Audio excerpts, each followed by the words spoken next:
This is Dheeraj Dwivedi from Guruji world.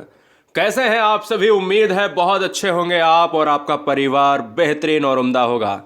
आज की है वीडियो संपूर्ण मैथमेटिक्स यानी गणित के महाकुंभ मैराथन में हम ऐसा प्रहार करेंगे जिन बहनों को, जिन भाइयों को, जिन गृहिणियों को बहुत अरसा हो चुका है मैथमेटिक्स को छोड़े हुए, गणितीय संकल्पना से छूने से भी डर लग रहा है, तो बिना पेन उठाए हम ऐसी ऐसी चीजों को यहां पर क्या है प्रथम अध्याय से अंत तक हम इस तरीके से लॉजिकली ले चलेंगे जो पढ़ाते हैं टीचर बिल्कुल पढ़ना चाहिए। और जहां पर एग्जाम में क्वेश्चंस बनते हैं तो उन्हीं जो टीचर्स पढ़ाते हैं, हम पढ़ाते हैं, बहुत तमाम ऐसे टीचर्स होते हैं जो बुक्स होती हैं, उन्हीं कॉन्सेप्ट में से क्वेश्चंस एग्जाम में आते हैं।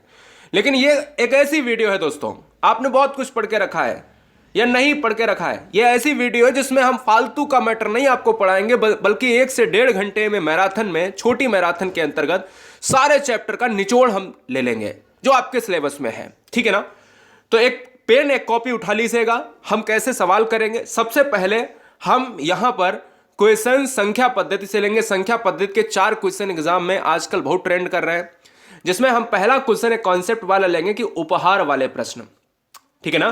तो हेडिंग डालिएगा संख्या पद्धति में हम उपहार वाले प्रश्न लेंगे और फिर हम चलेंगे नंबर सिस्टम के बेहतरीन अध्याय पर, जिसमें इकाई के अंक से 2 क्वेश्चन, 1 से 2 क्वेश्चन, एलसीएम से 1 से 2 क्वेश्चन, सब कुछ लेंगे, यहां तक कि मेंसुरेशन वाले पार्ट भी। तो देखिएगा दोस्तों, अगर मैं बात करूं यहां पर, तो यहां पर आपको पेन उठाने की आवश्यकता नहीं है। एक शादी समारोह में 12 व्यक्ति उपस्थिति अगर होती है और प्रत्येक व्यक्ति यानी उपस्थित होते हैं और प्रत्येक व्यक्ति एक दूसरे को उपहार देता है, तो कुल कितने उपहार दिए गए? अब ऐसा क्वेश्चन अगर आ जाता है एग्जाम में तो 2 टाइप के क्वेश्चन होते हैं, एक तो उपहार वाले प्रश्न, एक तो हाथ मिलाने वाले प्रश्न। तो आपको कुछ करने की आवश्यकता नहीं है। आपको क्या करना है कि ये 12 जो संख्या है ना, इस 12 को उठाओ और इसमें से 12 में से 1 घटाकर गुणा कर दो। आंसर क्या हो जाएगा? आंसर हमारा वही इस क्वेश्चन का आंसर हो जाएगा। ऑप्शन नंबर किसके साथ जाएगा? बी के साथ।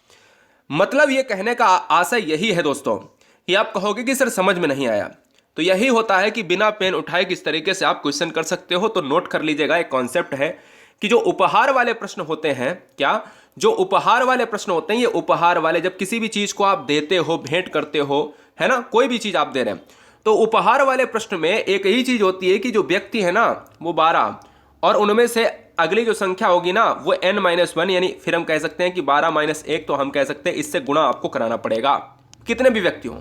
जैसे 12 है और यहां पर 11 से करा देंगे तो कितना हमें मिल जाएगा? 132 मिल जाएगा, जो इस क्वेश्चन का आंसर हो जाएगा। अगर यहां पर कोई और संख्या होती तो कोई और संख्या माना 16 होती तो फिर हम 15 से करा देते। एक संख्या कम से करा दो, वही आंसर हो जाएगा।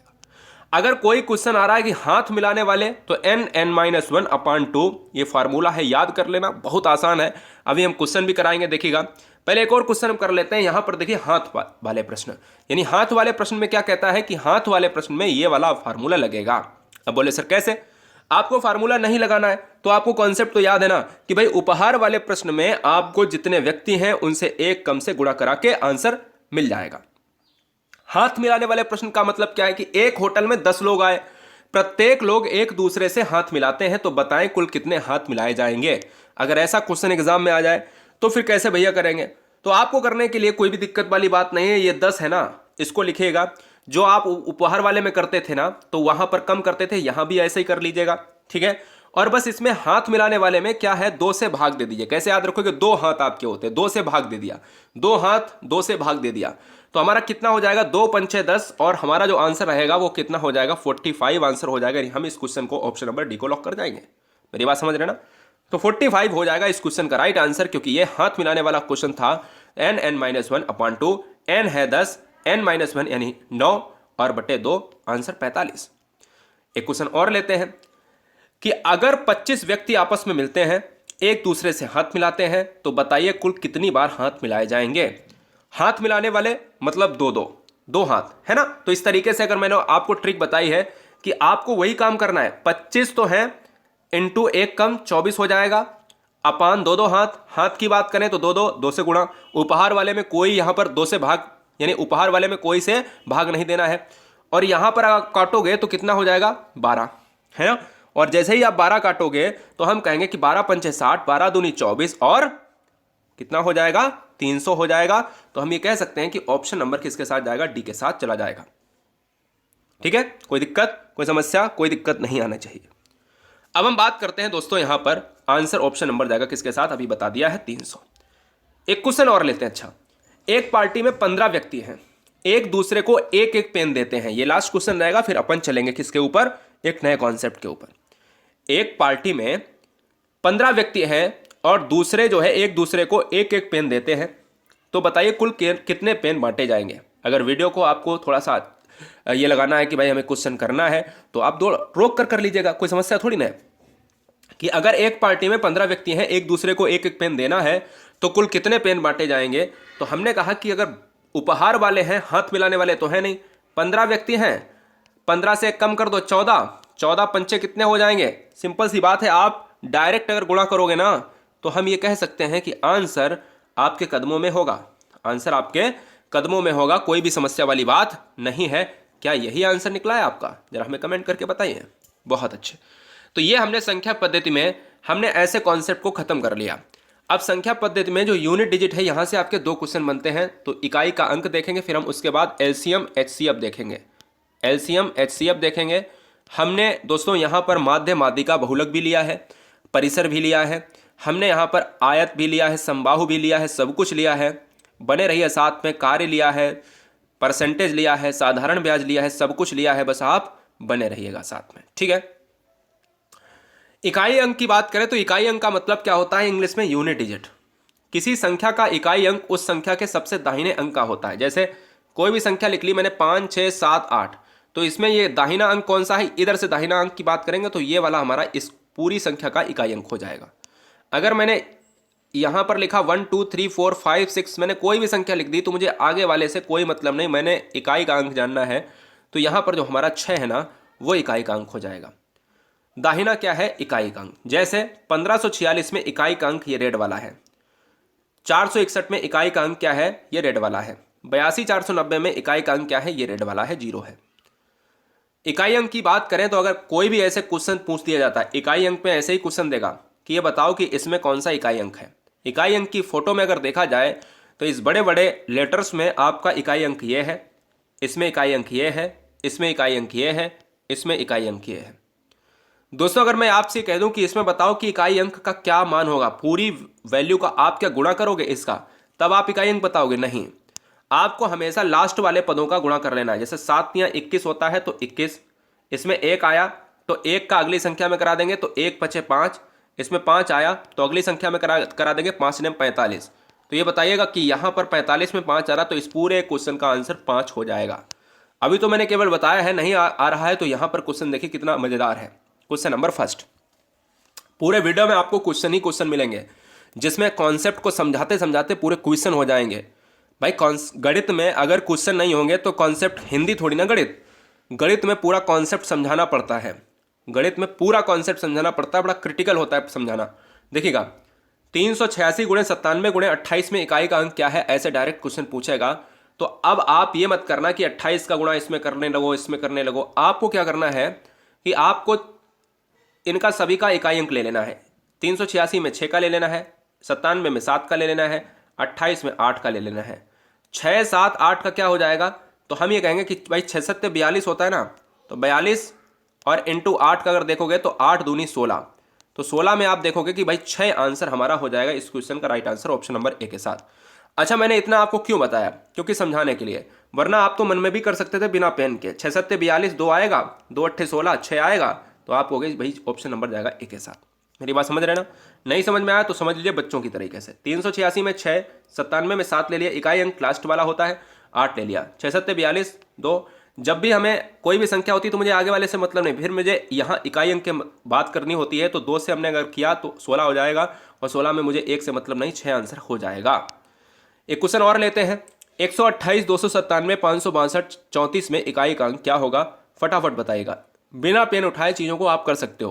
कैसे, जैसे मैं अगर यहाँ पर अगर आपसे बात करूँ, मैं अगर आपसे यहाँ से बात करूँ तो आप ये कहोगे कि स्टेप बाय स्टेप बताओगे तो समय लगेगा, लेकिन आपसे कहूँगा कि 8 7 56 होता है, मुझे 5 से मतलब नहीं 6 आया, 6 दूनी 12 होता है, मुझे 1 से मतलब 2 आया, 2 चाकू 8 होता है, तो आंसर कितना हो जाएगा, 8 हो जाएगा। अब आप कहोगे सर कैसे, मैंने इसका 8 ले लिया, मैंने इसका 7 ले लिया, मैंने इसका 2 ले लिया, मैंने इसका 4 ले लिया, 4 दूनी 8, 8 7 56, इतना 3 का 56 हो गया, और फिर 8 को 6 में करोगे तो 48 आएगा। 8 छंग 48, मुझे पूरे में भाग करने की, गुणा करने की आवश्यकता ही नहीं।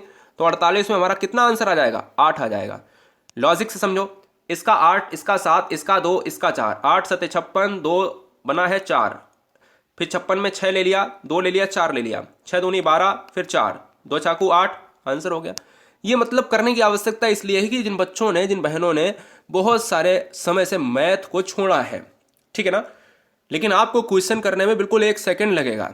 अब जैसे सभी के लिए एक क्वेश्चन, यह है तीसरा नंबर। ये क्वेश्चन पिछली बार भी आया था कि 631, 389, 871, 429 में 796 में अगर इकाई का अंक यूनिट डिजिट बताना है, इकाई का अंक हमेशा दाहिना होता है।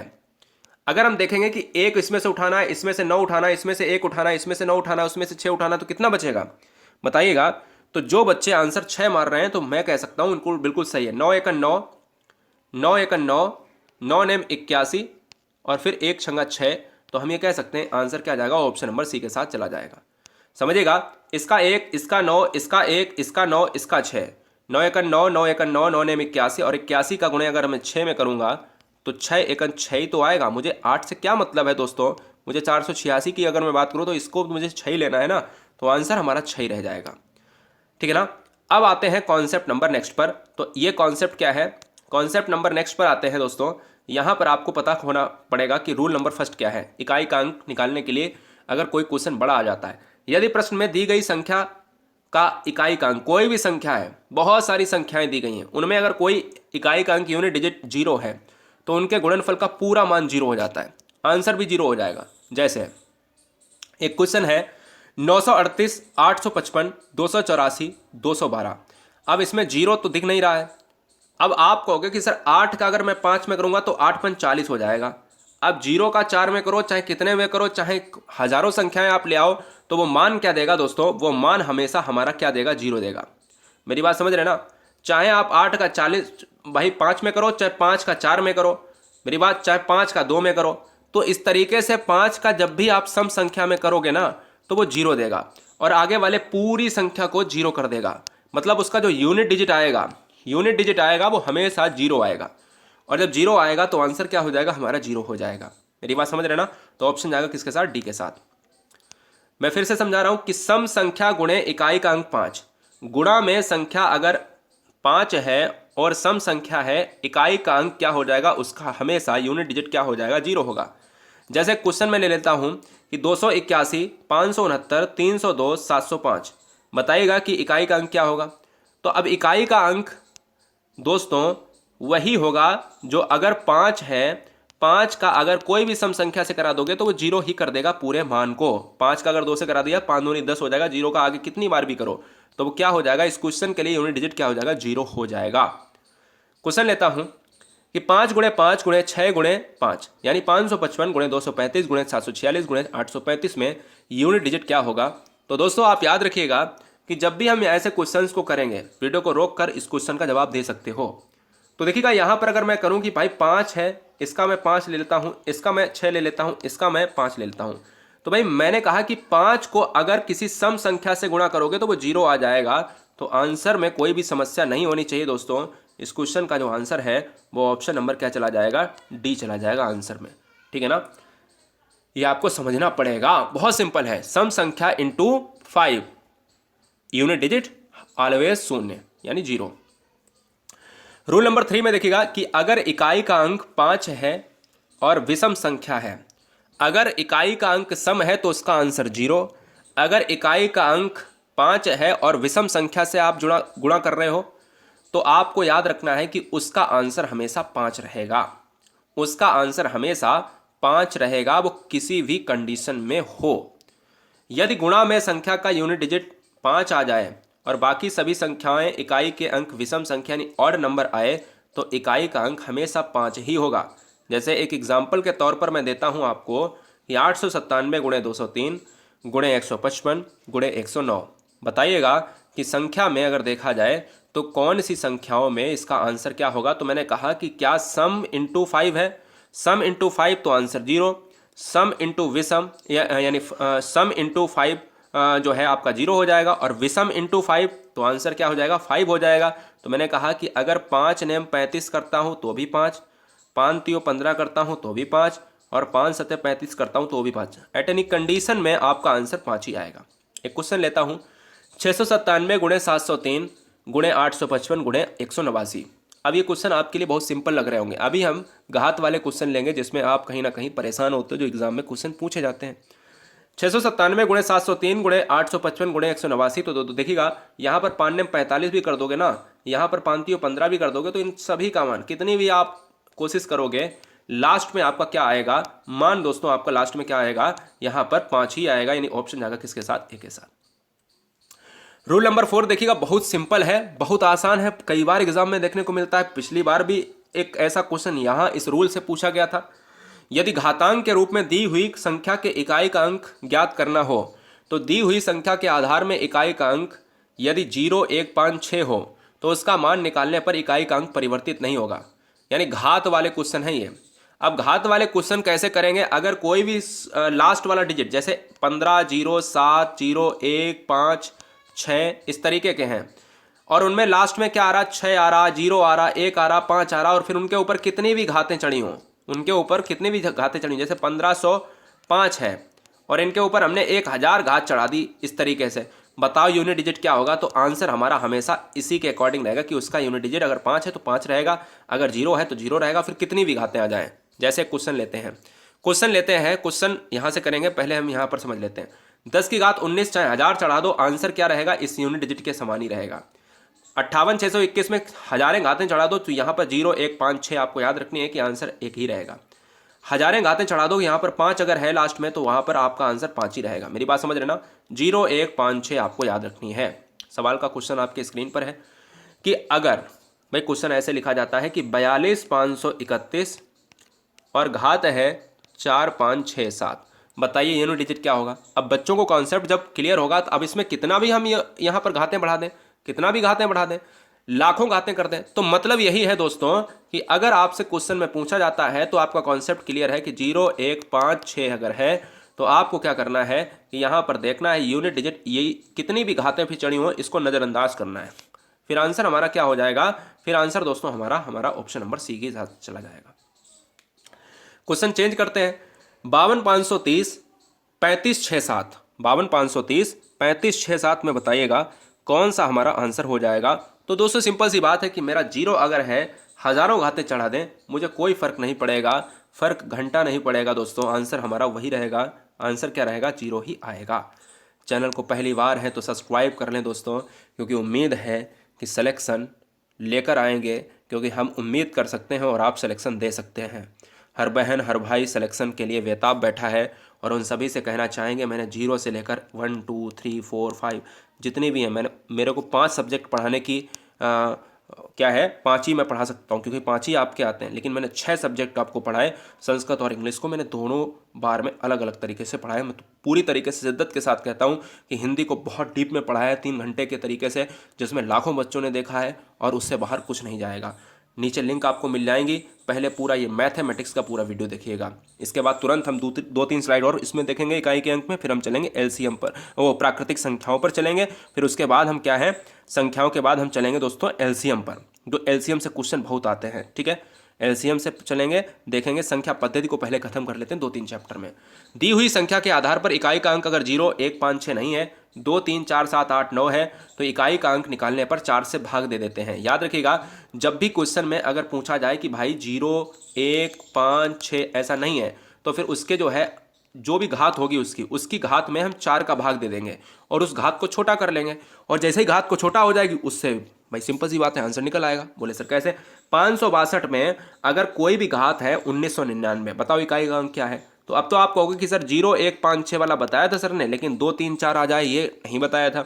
तो समझिएगा कि ये घात है ना, घात में फिर कुछ भी हो, अगर 0 1 5 6 नहीं है तो यहाँ पर आपको देखना है यूनिट डिजिट अगर 2 है 4 है 7 है 9 है 8 है, तो वहाँ पर फिर आपको ऐसी कंडीशन में 4 से भाग दे देना है। तो 4 छक्कू 16, 4 छक्कू 16 हो जाएगा, और फिर करेंगे 4 चक्कू 16 हो जाएगा, 17 18 19 हो जाएगा, फिर हमारा 29 हो जाएगा, 4 पंचे 20, 4 छंग 24, 4 सत्ते 28, 4 अट्ठे 32, 4 नेम 36। इस तरीके से करेंगे तो मेरा फिर से क्या आएगा, 4 नेम 36, 37, 38, 39, 4 नेम 36। तो मैं कहूँगा कि भैया बच्चों की तरह मैंने बताया कि भाई शेषफल कितना बच रहा है, 3 बच रहा है। भाई शेषफल कितना बच रहा है, 3 बच रहा है। मैंने कहा कि आपको अगर नहीं करना आता है तो इस तरीके से आप करोगे ना, इस तरीके से भी आप कर लोगे तो भी आपका जो शेषफल है ना वो 4 आएगा। और जो 4 शेषफल आएगा ना दोस्तों, वो 3 शेषफल आएगा ना, जो अगर 3 शेषफल आ रहा है तो उसको हम क्या कर लेंगे, अब 562 को हम 3 शेषफल के ऊपर में यहाँ पर रख देंगे। तो हम ये कह सकते हैं कि 2 की पावर अगर 3 है तो 2 गुणे 2 गुणे 2 कितना हो जाएगा, यहाँ पर 2 दूनी 4 दूनी 8, यही आंसर हो जाएगा। बताने का केवल इतना है, लॉजिक में मैं बहुत धीमे से बता रहा हूँ कि आप समझ जाएं, आप समझ जाएं। अच्छा, आपको ये भी अगर नहीं करना है तो आप सुनो, बहुत सिंपल सा लॉजिक, बहुत सिंपल सा लॉजिक सुनो कि अगर हम जो 1999 है ना, 1999 में पूरे में भाग नहीं देना चाहते तो लास्ट के 2 डिजिट में अगर भाग दे दें तो भी आंसर हो जाएगा।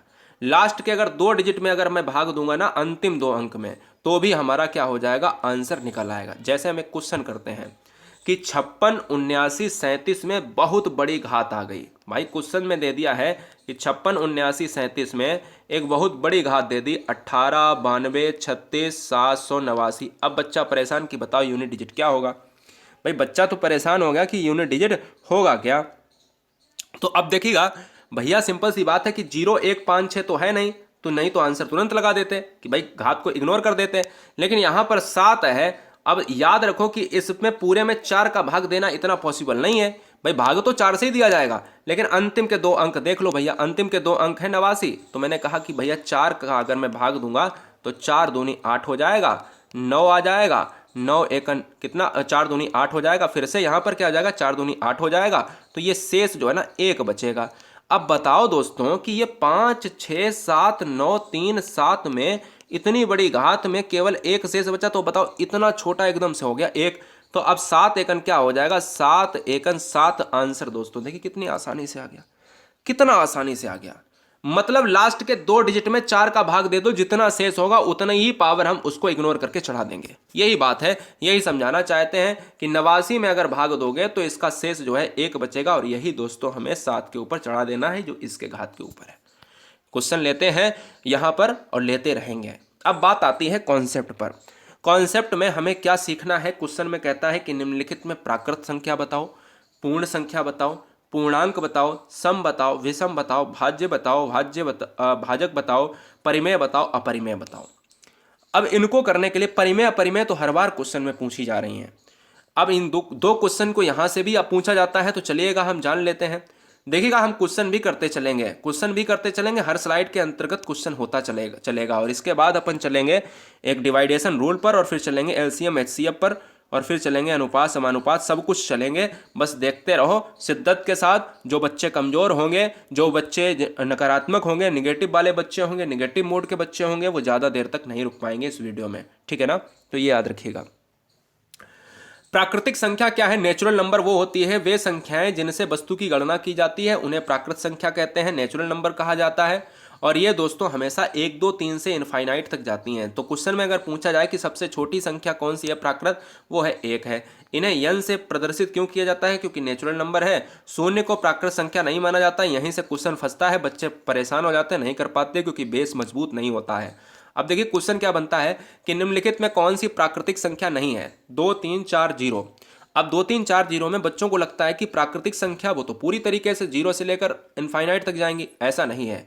वो आंसर जाएगा हमारा ऑप्शन नंबर डी के साथ। सबसे छोटी संख्या कौन सी है बताइएगा, प्राकृतिक संख्या में सबसे छोटी संख्या कौन सी है।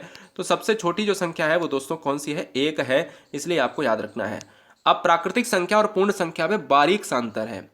प्राकृतिक संख्या हमेशा याद रखिएगा कि 0 से नहीं स्टार्ट होकर 1 से स्टार्ट होती थी, जबकि पूर्ण संख्या सब कुछ, ऐसे याद कर लो, पूर्ण माने सब कुछ, होल नंबर, जितने नंबर है तो वो 0 से स्टार्ट होगा, ठीक है ना, 0 से स्टार्ट होगा। तो होल नंबर हमेशा 0 से स्टार्ट होगा। तो 0, 1, 2, 3, 4, 5 डॉट डॉट डॉट डब्ल्यू से क्यों होता है, क्योंकि इसको होल नंबर कहा जाता है। अब जैसे क्वेश्चन लिया है, प्राकृतिक संख्या को पूर्ण संख्या से अलग करने वाली एकमात्र संख्या कौन सी है। तो अगर प्राकृतिक संख्या की बात करें तो 1, 2, 3 से स्टार्ट होता है, और पूर्ण संख्या की बात करें तो 0, 1, 2, 3 से स्टार्ट होता है, ठीक है ना। तो यहाँ पर अलग करने के लिए हमारा आंसर क्या है, 0 है, क्योंकि भाई कॉमन तो दोस्तों, कॉमन तो सारी चीज़ें हैं ना, 1 2 3 4 ये भी प्राकृत संख्या, ये भी होल नंबर है, लेकिन यहाँ पर जीरो ही क्या करता है, इसको अलग करता है। अगला पूर्णांक संख्या क्या है, जिसको इंटीजर्स नंबर कहा जाता है। पूर्णांक संख्याओं में ऋणात्मक संख्याओं को भी सम्मिलित करने पर जो संख्याएं प्राप्त होती हैं उन्हें पूर्णांक संख्या कहते हैं। अगर आपकी 4 5 6 7 8 हैं तो इनके आगे अगर आप -4 -5 इस तरीके की धनात्मक संख्याओं के साथ माइनस वाली भी संख्याओं को ले लेते हो तो ये इंटीजर्स नंबर कहलाती हैं। ये आप देख सकते हो कि माइनस वाली भी हैं और फिर प्लस वाली भी हैं। इन्हें आई से प्रदर्शित इसलिए करते हैं क्योंकि इनको इंटीजर्स नंबर कहा जाता है। याद रखिएगा, जो प्लस वाली हैं वो आई प्लस यानी इंटीजर्स नंबर जो आपकी पॉजिटिव हैं वो 1 2 3 4, और जो ऋणात्मक हैं वो आई माइनस -1 -2 इस तरीके से होती हैं। ठीक है। सम संख्याएं क्या होती हैं कि सम संख्याएं वो होती हैं जो दो से पूरी तरीके से विभाजित हो जाती हैं, वो सम संख्याएं कहलाती हैं। ये आपको याद रखना है। जैसे 2 4 6 8 10 12 इत्यादि। ई दोस्तों क्यों है, क्योंकि यह इवन नंबर है। सिंपल सी बात है, क्वेश्चन में कभी कभी हिंदी में ऑड लिख कर आ जाता है कि निम्नलिखित में ऑड नंबर कौन सा नहीं है। तो ऑड नंबर को विषम नंबर कहते हैं, इवन नंबर को क्या कहते हैं, इवन नंबर को कहते हैं दोस्तों यहाँ पर सम संख्या। निम्नलिखित में सबसे छोटी सम संख्या कौन सी है, सबसे छोटी सम संख्या कौन सी है दोस्तों, तो आपको याद रखना है कि निम्नलिखित में सबसे छोटी जो सम संख्या है वो है आपकी 2 है। कौन सी है, वो 2 है, ऑप्शन जाएगा सी के साथ। विषम संख्या क्या है, वे संख्याएं जो 2 से पूरी तरीके से विभाजित नहीं होती हैं।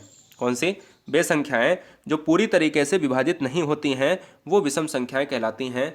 जैसे 13579 13579 में आप सभी समझते हो कि 13579 इस तरीके से हम अगर आगे भी बढ़ते हैं तो हमारी संख्याएं जो है विषम संख्याएं कहलाएंगी। और विषम संख्या को ओ से क्यों करते हैं, क्योंकि इसको ऑड नंबर कहा जाता है। क्लियर है, विभाजित नहीं होने वाली 2 से। वे संख्याएं एक ऐसी पूर्णांक हैं जो कभी भी 2 का गुणज नहीं होती। बड़ा अच्छा क्वेश्चन है। वे संख्याएं एक ऐसी पूर्णांक हैं जो कभी भी 2 का गुणज नहीं होती। कमेंट कीजिएगा। तो दोस्तों अगर मैं बात करूं यहाँ पर इस क्वेश्चन का, तो आंसर किसके साथ जाएगा, आंसर जाएगा विषम संख्या के साथ, क्योंकि विषम संख्या कभी भी 2 का गुणज नहीं होती। 2 का अगर गुणज कर देंगे तो 2 3 भैया कितने होते हैं, 6 होते हैं। तो हम यहाँ पर कह सकते हैं कि भाई सिंपल सी बात है, वो तो समी संख्या निकलेगी। अगला क्वेश्चन आपके स्क्रीन पर, अगला क्वेश्चन क्या, यहाँ पर मैं कॉन्सेप्ट लेता हूँ जहाँ से सबसे ज़्यादा क्वेश्चन पूछे जाते हैं, परिमेय संख्या। परिमेय संख्या क्या है, परिमेय संख्या दोस्तों ये है, कह रहा है कि रेशनल नंबर यानी वे संख्याएं जिन्हें पी वाई क्यू के रूप में दर्शाया जाता है। ये बहुत इंपॉर्टेंट क्वेश्चन है, वेरी वेरी मोस्ट इंपॉर्टेंट। निम्नलिखित में कौन सी परिमेय संख्या है, कौन सी नहीं है। तो दोस्तों आपको मैं बता देना चाहता हूँ कि वो परिमेय संख्या हमेशा होती हैं जो भिन्न के रूप में लिखी होती हैं। 1/2 3/4 7/9 इत्यादि जो जितनी भी आपकी भिन्न के रूप में होंगी, रेशनल नंबर जो है फ्रैक्शन टाइप की होंगी, रेशनल नंबर कहलाती हैं। जैसे 3/5 7/9 परिमेय संख्या क्यू से प्रकट करते हैं। आपको याद रखना है, जैसे क्वेश्चन लेते हैं कि 2 परिमेय संख्याओं के बीच कितनी परिमेय संख्याएं होंगी, तो 2 संख्याओं के बीच में कितनी परिमेय संख्या होंगी। जैसे अगर मैंने अभी एग्जांपल लिया था कि भाई 4/9 इनके बीच में कितनी होंगी, तो आप कहोगे असंख्य होंगी, पता ही नहीं, बहुत डॉट डॉट में छोटी छोटी छोटी छोटी छोटी छोटी असंख्य होंगी। तो याद रखना है कि इस क्वेश्चन का आंसर हमेशा क्या रहेगा, अनंत रहेगा। इस चीज को भी आपको याद रखना है। अपरिमेय संख्या परिमेय संख्या से कैसे अलग है, अपरिमेय संख्या को कहते हैं इर्रेशनल नंबर। और यहां से एक क्वेश्चन हमेशा बनता है, कैसे, अपरिमेय संख्या से ये वाला क्वेश्चन हमेशा बनता है, हमेशा बनता है। कहता है कि पहले तो इसको जान लीजिएगा, वे संख्याएं जिन्हें पी वाई क्यू के रूप में नहीं लिखी जाती, यानी जो भिन्न के रूप में ना हो, और जो भिन्न के रूप में दोस्तों हो वो क्या होंगी, वो परिमेय होंगी। ये भी आपको याद रखना है। जो नहीं है वो अपरिमेय है, ये भी आपको याद रखना है। तो वे संख्याएं जिन्हें पी वाई क्यू के रूप में व्यक्त नहीं किया जाता है वो अपरिमेय संख्या कहलाती हैं। √2 √3 -√2 -√3 5 7 और ये पाई जो है ना, ये बहुत इंपॉर्टेंट है। क्वेश्चन में कहता है कि दोस्तों ये पाई है, ये कैसी संख्या है, या निम्नलिखित में कौन सी अपरिमेय संख्या है, तो ये पाई जो है ना, ये अपरिमेय संख्या है। क्वेश्चन नंबर आपके स्क्रीन पर है कि भाई ये पाई क्या है, परिमेय संख्या है, अपरिमेय संख्या है, अभाज्य है या फिर भाज्य है। तो ये पाई जो है ये आपका क्या है, ये आपकी क्या है भैया बताइएगा फटाफट, ये आपका परिमेय संख्या है या अपरिमेय। तो अपरिमेय के साथ चला जाएगा, कोई भी समस्या वाली बात नहीं है कोई दिक्कत, कोई समस्या नहीं होनी चाहिए। अगला भाज्य संख्या की बात करें, जिसको हम क्रो प्राइम नंबर्स कहते हैं। वे संख्याएं जिनका एक व स्वयं के अतिरिक्त कम से कम एक गुणनखंड होता है भाज्य संख्याएं कहलाती हैं। याद रखिएगा, स्वयं के अतिरिक्त कम से कम एक और होना चाहिए। भाज्य संख्याएं सम और विषम दोनों हो सकती हैं, ये भी आप याद रखिएगा, सम भी हो सकती है और विषम भी हो सकती है। तो क्वेश्चन में आ सकता है यहाँ नोट से कि भाज्य संख्याएं निम्नलिखित में होती हैं तो सम विषम दोनों, केवल सम, केवल विषम, ठीक है ना, या इनमें से कोई नहीं। तो ये भी आपको याद रखना है। अभाज्य संख्या क्या है? वैसी संख्याएं जो एक और स्वयं के अलावा अन्य किसी संख्या से पूरी तरीके से विभाजित नहीं होती, क्योंकि नाम ही है अभाज्य। और यहां से क्वेश्चन बनता है दोस्तों, बहुत बढ़िया क्वेश्चन बनता है कि पहली अभाज्य संख्या बताइए, सबसे छोटी अभाज्य संख्या बताओ। जल्दी से कमेंट कीजिएगा, सबसे छोटी अभाज्य संख्या बताइएगा फटाफट। देखिएगा यहां पर दोस्तों आपसे कहा जा सकता है कि सबसे छोटी अभाज्य संख्या बताइएगा। होमवर्क में आपसे क्वेश्चन पूछा जा सकता है, फटाफट उसका आंसर दीजिएगा। अब देखिए हम संख्या पद्धति के मोस्ट इंपॉर्टेंट चैप्टर पर आते हैं, जहां से क्वेश्चन पूछे जाते हैं बहुत अच्छी तरीके से। ऐसा क्वेश्चन एग्जाम में एक आपको मिलेगा। हम 3 से 4 क्वेश्चन आपसे पूछेंगे। हम 3 से 4 बल्कि नहीं, आपसे 6 क्वेश्चन पूछेंगे, ठीक है। 6 क्वेश्चन पूछेंगे और 6 क्वेश्चन के बाद हम एलसीएम पर चलेंगे। चलिए लगाइए क्वेश्चन। किसी संख्या में 17 से भाग देने पर 9 शेष आता है, तो संख्या के वर्ग से भाग देने से कितना शेष आएगा? पेन उठाने की आवश्यकता है नहीं। पेन उठाना है तो भाई कोई और क्लास आप ले लो। देखिए अगर मैं बात करूं दोस्तों, ऐसा एक क्वेश्चन आता है और पेन उठाओगे तो इसमें बहुत ज़्यादा समय लगेगा। बहुत बढ़िया कॉन्सेप्ट है, वो भी मैं बता सकता हूं, लेकिन हमारा एग्ज़ाम बहुत पास में आ चुका है, हमारा एग्ज़ाम सिर पे आ चुका है और हमें कहीं ना कहीं चीज़ को देखना है। अभी देखिएगा यहाँ पर अगर मैं बात करूँ तो आपको कैसे 1 सेकेंड में, 1 नैनो सेकेंड में आंसर मिल सकता है। कहता है कि 9 शेष आता है, तो संख्या के वर्ग से भाग देने पर, तो संख्या के वर्ग से भाग देने का मतलब है कि 9 का वर्ग कर दो आप 81, जो दिया हो वही कर दो। 81 दिया हो और जो यहाँ पर संख्या है उसी से भाग दे दो, तो 17 एकन 17, 17 दूनी 34, 17 तियो 51, 17 चक्कू 68 हो जाएगा। तो दोस्तों आप ये कह सकते हो कि जब 68 में अगर मैं इसको घटाऊंगा तो 13 शेष आ जाएगा, तो आंसर भी हमारा ऑप्शन नंबर बी हो जाएगा। अब आप कहोगे सर कैसे? कि जो शेष सवाल में दिया हो, जो शेष सवाल में दिया हो बस उसका वर्ग कर दो, उसका वर्ग कर दो। अगर घन करने के लिए बोलता तो घन कर देते हैं, और 17 से भाग दे दो, जो संख्या है उससे भाग दे दीजिएगा, जो शेष आए वही हमारा आंसर, जो शेष आएगा वही हमारा आंसर। अगर आपने ऑप्शन नंबर बी लगाया है तो बिल्कुल सही है। चलिए एक बार और हम ट्राई कर लेते हैं। कह रहा किसी संख्या n में 12 से भाग देने पर 4 शेष बचता है, तो संख्या के घन से भाग देने पर कितना शेषफल बचेगा? बड़ा अच्छा क्वेश्चन है। तो दोस्तों कुछ करने की आवश्यकता ही नहीं है कि अगर संख्या है 12 और 4 शेष है, घन करने वाली की बात आ रही, 4 चकू 16 चकू 64, तो 64 की अगर मैं बात करूंगा तो मैं कहूंगा कि भैया 12 से 64 की बात अगर की जाए तो ये बताओ कि 12 पंचे 60 होता है, 60 की बात करी जाए तो आंसर क्या हो जाएगा? भाई सिंपल सी बात है, आंसर सर जी ऑप्शन नंबर सी चला जाएगा। क्यों? क्योंकि घन है होता है 4 का, भाई 4 इंटू 4 इंटू 4 चकू 16 चकू 64, घन 2 भाई 3 होता है ना, घन तो क्या होता है? क्यूब 3 होता है। तो 64 अब भाग 12 से देना था, 4 शेष आ गया, आंसर भी ऑप्शन नंबर सी जाएगा। नेक्स्ट, 19 से भाग देने पर 5 शेष बचता है, 19 से भाग देने पर 5 शेष बचता है, तो यानी संख्या के वर्ग से भाग देने पर कितना शेषफल बचेगा? अगर मैं दोस्तों आपसे बात करूं कि 5 शेष बचता है तो संख्या के वर्ग से भाग देने पर, अब देखिएगा बहुत सिंपल क्वेश्चन है कि 5 की बात कर रहा है तो 25 हो जाएगा, वर्ग 25 होता है। 19 की बात करेगा तो 19 एकन 19 है ना, तो हम ये 19 की बात करेंगे तो यहां पर आंसर क्या हो जाएगा? 6 हो जाएगा। आंसर क्या हो जाएगा? 6 हो जाएगा, ऑप्शन जाएगा ए के साथ। मेरी बात समझ रहे ना भाई? सिंपल सी बात है कि भाई 5 का वर्ग 25, 19 से भाग दिया, ये हो जाएगा ऑप्शन ए। ठीक है। इस बार क्वेश्चन में कह रहा है कि किसी संख्या में 9 से भाग देने पर 3 शेष बचता है, तो संख्या को 17 गुना से भाग देने पर क्या बचेगा?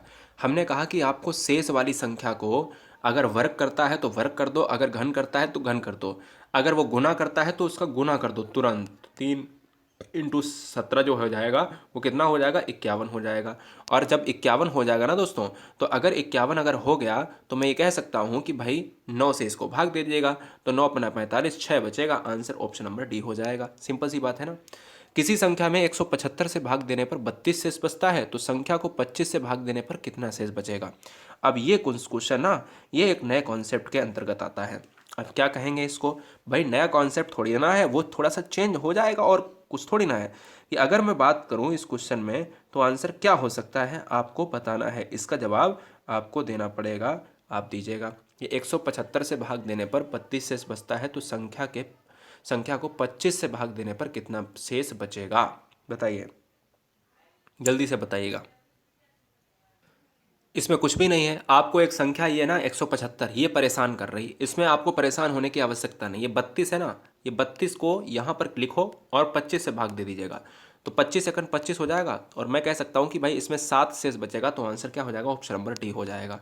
भाई सिंपल सी बात समझिएगा कि अगर संख्या को यहाँ पर अगर संख्या को थोड़ा सा ज़्यादा ऐड कर देता है वो, तो संख्या को घबराना नहीं, संख्या तो केवल दिखावटी है, उसको लेना ही नहीं है। जैसे क्वेश्चन और कर लेते हैं इसी तरीके का, फिर चलते हैं एक नए चैप्टर पर जिसका नाम है एलसीएम एचसीएफ। यदि संख्या में 56 से भाग दिया जाए और अगर मैं देखूं कि भाई 56 से भाग दिया गया है, तो उसमें जो है शेष 29 बचता है। संख्या को 8 से भाग देने पर कितना बचेगा। अब संख्या फालतू में है, संख्या ये फालतू में, इसका कोई काम नहीं है। 29 लिखा मैंने और मैंने 8 से भाग दे दिया, 8 तियाँ 24 होता है, 24 मैंने लिख दिया, 24 5 29 होता है। आंसर हमारा कितना हो गया, आंसर हमारा ऑप्शन नंबर सी हो गया। समस्या है ही नहीं दोस्तों। समस्या जब होती है क्रिएट, जब आपको लगता है कि हाँ ये चीज़ें हमारे लिए दिक्कत वाली बात पैदा कर सकती हैं। क्वेश्चन नंबर फर्स्ट पर आते हैं। चैप्टर का नाम है एलसीएम एचसीएफ। एलसीएम का मतलब होता है लोएस्ट कॉमन फैक्टर और एचसीएफ का मतलब होता है हाईएस्ट कॉमन फैक्टर। एलसीएम का मतलब होता है, क्या होता है, एलसीएम का मतलब होता है लासा और एचसीएफ का मतलब होता है मासा, महत्तम समापवर्तक। ठीक है ना। अब लासा अगर मैं पूछूं हिंदी में, लासा को क्या कहते हैं, तो लघुत्तम समापवर्तक कहते हैं। मासा को महत्तम समापवर्तक, हाईएस्ट कॉमन फैक्टर। अब देखिए दो संख्याओं का मासा कितना है, दो संख्याओं का मासा है 13 और लासा है 1989। एक संख्या है 117, दूसरी संख्या बताओ। तो दोस्तों पहली संख्या, सूत्र होता है पहली संख्या इंटू दूसरी संख्या बराबर एलसीएम गुणे एचसीएफ। बताइए आंसर क्या होगा, बताइए आंसर क्या होगा। पहली संख्या गुणे दूसरी संख्या बराबर एलसीएम गुणे एचसीएफ। अब अगर मैं पहली संख्या की बात करूं उनमें से, तो 117 दिया है, गुणे दूसरी संख्या निकालनी है, दूसरी संख्या बतानी है। एक दिया है दोस्तों आपका 13 दिया है, यानी मैं यहाँ पर लिख सकता हूँ 13 और गुणे 1989, उल्टा लिख गया, कोई बात नहीं, एलसीएम गुणे एचसीएफ, एचसीएफ गुणे एलसीएम, कोई दिक्कत नहीं है। अब मुझसे कह रहा है कि दूसरी संख्या बतानी है, तो दोस्तों ये 117 उधर चला जाएगा, तो इसको 117 मैं यहाँ पर ही लिख देता हूँ। और 13 नेमा 117 होता है, 9 दूनी 18 होता है, 9 दूनी 18 होता है, 9 एकन 9 होता है। आंसर क्या हो जाएगा, 221 हो जाएगा। नहीं समझ में आया तो फार्मूला यह है, पहली संख्या गुणे दूसरी संख्या बराबर एलसीएम गुणे एचसीएफ। पहली संख्या 117 है, दूसरी संख्या बतानी है, गुणे ए मान लिए है, 1989 दिया गया है, 13 दिया गया है, ए बराबर 117 नीचे चला जाएगा, 13 नेमा 117, 9 दूनी 18, 9 दूनी 18, 9 एकन 9। आंसर हमारा ऑप्शन नंबर जाएगा बी के साथ। ठीक है, लगाइएगा क्वेश्चन नंबर 2। क्वेश्चन नंबर 2 तो देखिए थोड़ा सा अलग कॉन्सेप्ट का है और बहुत सिंपल है। इस क्वेश्चन में जो जैसा कहा जाए वैसा वैसा करते जाओ। दो संख्याएं 3:4 के अनुपात में है, इनका लासा पा 84 है, इनमें बड़ी संख्या आपको बतानी है। तो दोस्तों लासा पा अगर 84 है तो मासा पा अगर निकल आए तो बहुत अच्छी बात रहे, यानी मासा पा निकल आए। या तो आप ऐसा करो कि संख्या 3:4 की है और लासा पा दिया 84, तो ये बताओ कि अनुपात 3:4 का है, तो इन 3:4 में लासा कितना निकलेगा। इन 3:4 में यानी संख्या 3 का और संख्या 4 का जो लासा निकलेगा वो अगर देखा जाए तो 2 दूनी 4, 2 एकन 2, बच्चों की तरह काट रहा हूँ, ठीक है ना, 2 दूनी 4 3 12, 12 आएगा। तो मतलब इन तीन संख्याओं का जो लासा, 3 और 4 का जो लासा है वो 12 निकलेगा। और कह रहा सवाल में कह रहा है कि नहीं 12 नहीं है 84, तो मतलब 12 बराबर 84 के, तो 1 बराबर 7 के। संख्या कह रहा है 7 तियाँ 21 और 7 चौक 28। कह रहा है बड़ी संख्या बताओ, तो आंसर हमारा 28 बड़ा है या 21, तो आंसर हमारा सी हो जाएगा। छोटी पूछता तो आंसर हमारा ऑप्शन 21 में होता, तो 21 लगा देते। मेरी बात समझ रहे ना। संख्या का लासा निकालो और क्वेश्चन के लासा से मैच करा दो। 12 आ रहा है लासा, 12 होते हैं 84 के बराबर, तो 12 सते 84, 7 आएगा। 7 का गुणा कर दिया 3 में, 21 एक संख्या, 7 का गुणा 4 में, 7 चौक 28 एक संख्या, यही आंसर हो जाएगा। ठीक है, मासा का कॉन्सेप्ट चेंज हो चुका है। 3/8, 8/15, 15/32। बताइएगा दोस्तों यहाँ पर मासा क्या हो जाएगा। दोस्तों अगर मैं बात करूँ इस क्वेश्चन में, तो आपको मैं बता देना चाहता हूँ कि अगर कोई भी आपको मासा निकालना हो या लासा निकालना हो, तो जब आपके भिन्न के रूप में लासा और मासा दिया गया हो, तो आपको जो 3/8 दिया है, 8/15 दिया है, 15/32 दिया है, तो ऊपर वाले अंश का क्या कर लो, अंश का आप निकाल लो। मासा निकालना है तो अंश का मासा, अगर लासा दिया होता तो अंश का लासा, ठीक है ना, जो जैसा दिया हो। तो यहाँ पर मासा दिया है तो क्या करना है कि अंश का आपको मासा, अंश का मासा और बटे हर का लासा, हर का लासा आंसर निकल आएगा। अंश का अगर मासा निकालोगे तो 3, 8, 15 इनका मासा निकालना है। और मासा दोस्तों वही संख्या होती है जो सभी से कट जाए, सभी से कट जाए। जैसे 3 की बात करें तो 3 तो हो जाएगा, लेकिन 8 नहीं कटेगा, 15 नहीं कटेगा, तो 8 और 15 इस तरीके से।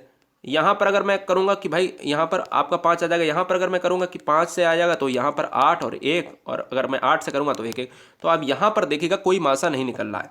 तो मासा का मतलब होता है दोस्तों कि आप जब भी मासा निकालें तो वो कटनी चाहिए, बिल्कुल सेम डिजिट से कटनी चाहिए।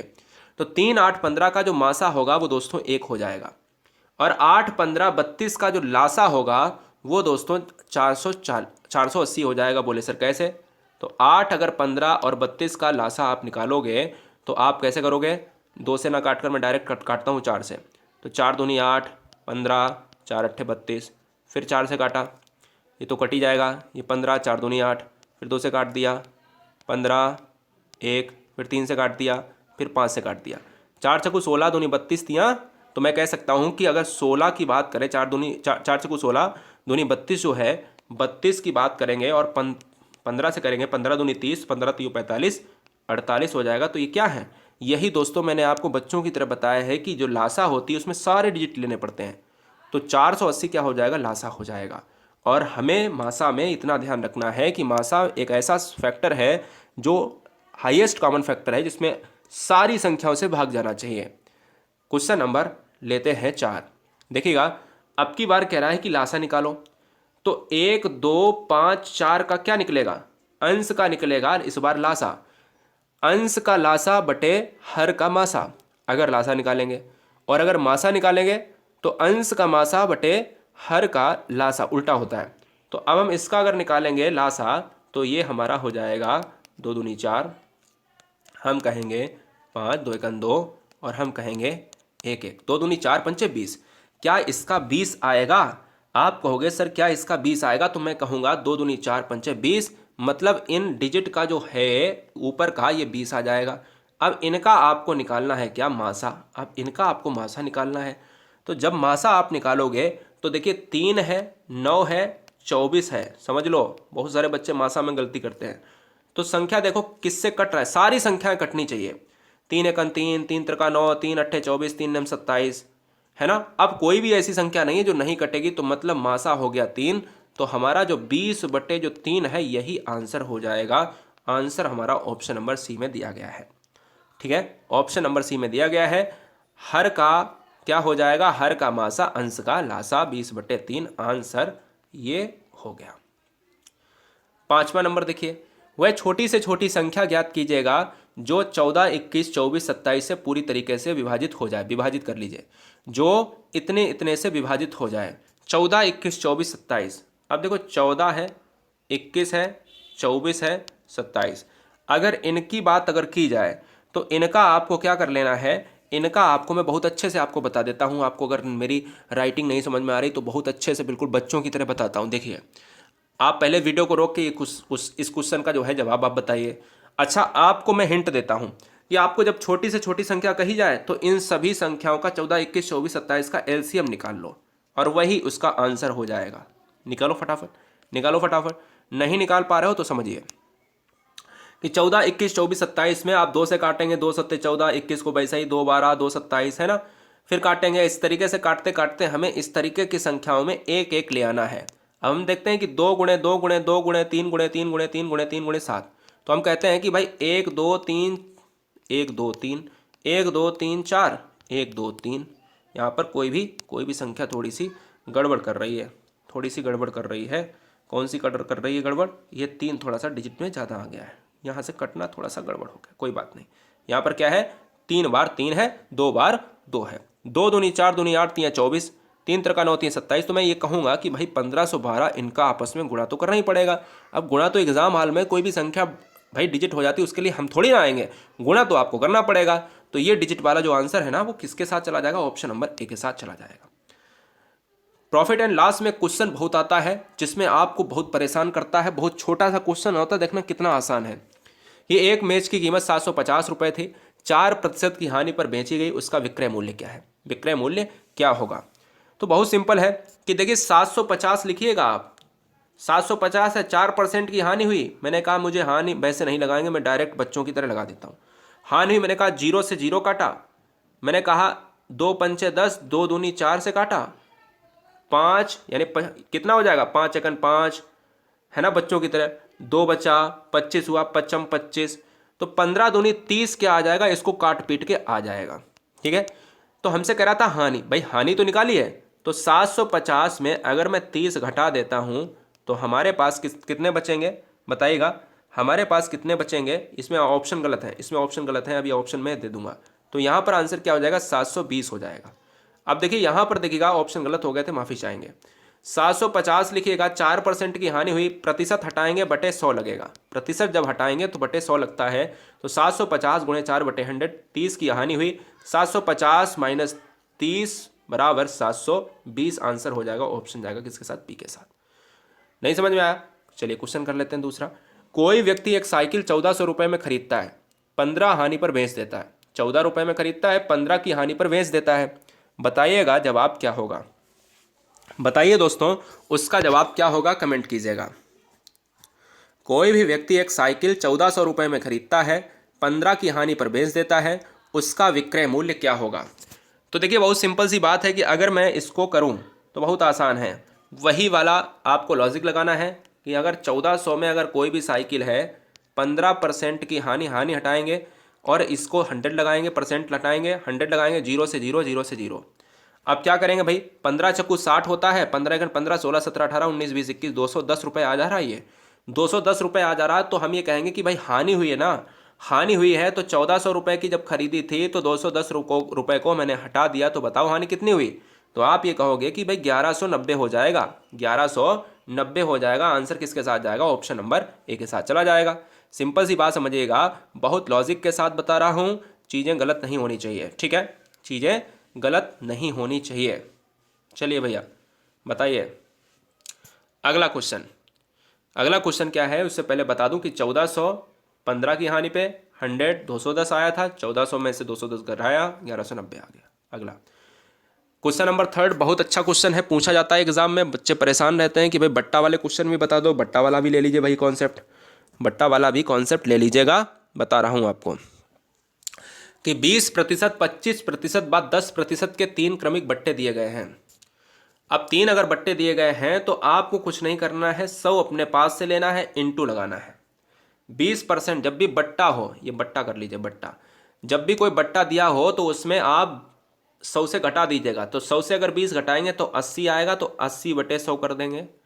25 से अगर 100 से 25 घटाएंगे तो 75 बटे 100 कर देंगे। ठीक है, और यहाँ पर क्या हो जाएगा, 10% के लिए 90 बटे 100 हो जाएगा। 100 अपने पास से लगाना है, 20% है तो 100 से घटा के वहाँ रख देंगे उसकी वैल्यू, 25% है तो 100 से घटा के वहाँ पर रख देंगे उसकी वैल्यू, ये उसके घटा के वहाँ पर रख देंगे। यहाँ से इसको पूरी तरीके से ख़त्म कर सकते हैं, ख़त्म कर सकते हैं। यहाँ से उसको पूरी तरीके से 2 बिंदी से ख़त्म कर सकते हैं। ठीक है ना। और अगर मैं कहूँ कि भाई 25 चक्कू 100 होते हैं तो 25 तियो 75 होते हैं क्या, इस तरीके से भी अगर हम काट सकते हैं। और 4 दूनी 8 होते हैं, तो मैं कह सकता हूँ 9 तिया 27 दूनी 54, ये यहाँ पर राशि आ जाएगी। क्या आ जाएगी, 54 यहाँ पर इसका मान आ जाएगा। और जब 54 मान आ जाएगा तो आपको 100 जो लिया था उससे 54 घटा देना है। तो यह जो आंसर है दोस्तों 46% आंसर हमारा निकल कर आ जाएगा। जो बच्चे काफ़ी गलती करते हैं, कभी कभी 54 भी ऑप्शन में दे देता है। ठीक है, तो 100 अपने पास से लेना है, घटा के यहाँ पर इनको मान में रख देना है, इसकी कैलकुलेशन करना है, 54 आएगा। जो मान आए उसको 100 से घटाना ना भूलें, नहीं तो एक ऑप्शन में आपको 54 अगर दे दे तो 54 ही आप मार दें, गलत हो जाएगा। एक व्यक्ति 20% लाभ पर एक वस्तु को बेचना चाहता था, लेकिन वास्तव में 20% हानि पर बेचा, तो वस्तु पर लाभ प्राप्त करने के लिए वस्तु को कितने रुपए में बेचेगा। एक व्यक्ति 20% लाभ पर एक वस्तु को बेचना चाहता था, लेकिन वास्तव में उसे 20% हानि पर बेचा तो वस्तु पर लाभ प्राप्त करने के लिए कितने पर बेचना पड़ेगा। सिंपल क्वेश्चन है, कोई दिक्कत वाली बात नहीं है। अगर आपको बहुत ज़्यादा मानने की आवश्यकता पड़ती है तो मानिए मत, क्योंकि क्वेश्चन बहुत सिंपल है, आसान है। वीडियो को रोक के क्वेश्चन को करने की कोशिश करें, क्वेश्चन को करने की कोशिश करें, फिर मैं बताता हूँ कि आपको किस तरीके से यहाँ पर क्वेश्चन को करना है। चलिए मैं बताता हूँ आपको कि आपको कह रहा है लाभ होता है 120 पर, यानी 20% का। तो हर चीज़ 100 में होती है, तो मैंने कहा 120 लिख लेता हूँ। भाई हर चीज़ 100 में होती है तो 20% का लाभ हुआ, तो 100 में प्लस 20 जोड़ दिया 120। अब कह रहा है 20% की हानि होती, तो 100 तो पहले ही था, 20% की हानि हो गई, 80 लिख लिया, कोई दिक्कत। अब ये कह रहा है कि भाई ये जो हमने मान है इनको निकाल लिया, ठीक है भाई। अगर मैं मुझसे कहता है 30% तो 130, अगर मुझसे कहता 30% हानि तो 70 हो जाता। तो फिर मैं इसको काट लेता तो मेरे पास 13 और 7 बचता। अभी मैंने इसको काटा तो मैंने कहा कि भाई 0 से 0, और मैंने कहा 2 छंग 12 और 2 चाकू 8, तो अभी मेरे पास कितना आ गया, 6 आ गया और 4 आ गया, ठीक है। मैंने इसको काट दिया इसको, ठीक है। अब मैं कह रहा है आगे कि हानि पर 480 में बेचता है। तो जो हानि है ना, क्योंकि ये तो हानि वाला है और ये है लाभ वाला, तभी तो ये 120 हुआ, तभी तो ये 80 हुआ। तो हानि दोस्तों 4 है, तो 4 बराबर कह रहा है कि भाई क्वेश्चन में कह रहा है 480, लेकिन मैं कह रहा हूँ 4, लेकिन क्वेश्चन कह रहा है 480, तो हानि बराबर जो है 480 हो जाता है। इसलिए कहते हैं कि 4 एकन 4, 4 दूनी 8, 120 हो जाएगा। तो 120 जो है ना ये वैल्यू निकली, 120 जो वैल्यू निकली है, हमसे कह रहा है कि भाई लाभ प्राप्त करने के लिए वस्तु को कितने में बेचेगा। तो लाभ वाला पोर्शन ये है, तो 6 गुणे 120 कितना हो जाएगा, 720 हमारा हो जाएगा इस क्वेश्चन का राइट आंसर। सिंपल सा पॉइंट है। अगर नहीं समझ में आए, देखिए अगले क्वेश्चन में कितना आसान है। कोई भी एक्स मानने की आवश्यकता नहीं, कोई भी वाई मानने की आवश्यकता नहीं। जितना जितना कहे लाभ हो रहा है उतने में 100 में ऐड कर दो, जितने में हानि कर रहा है 100 में माइनस कर दो, काट लो, और बराबर कह रहा जो क्वेश्चन में बोले वही कर दो। और अगर लाभ पे निकालना तो लाभ से गुणा करा दो, हानि पे निकालना तो हानि पे ही गुणा करा दो, कोई दिक्कत है ही नहीं दोस्तों।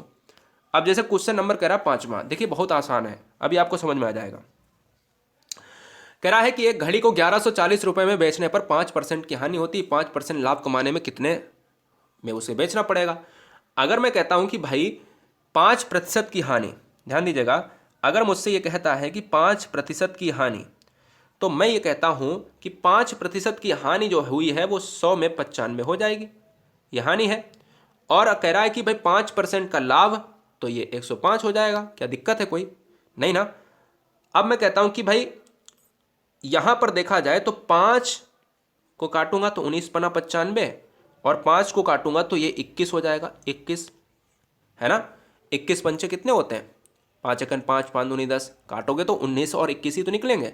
अब क्वेश्चन कह रहा है कि ये भैया जो ना 5% की हानि जो होती थी ना, ये होती थी 1140 की, हानि जो होती थी वो होती थी 1140 की। अब आपको ये बताना है कि भाई 1140 की जब हानि होती थी तो हम कैसे करें, हम कैसे करें। तो मैं कहूँगा कि हानि वाला पोर्शन तो ये है, हानि वाला पोर्शन तो ये है, लाभ वाला पोर्शन तो ये है। हम कह रहे हैं कि 19, लेकिन सवाल कह रहा है कि 1140, तो 1140, 19 बराबर 1140, तो एक बराबर कितना हो जाएगा 19। भाई कितना हो जाएगा, 19 छंगा कितने होते हैं भैया, सिंपल सी बात है 114 होते हैं, तो एक बराबर 60 हो जाएगा। तो एक की वैल्यू 60 आई है।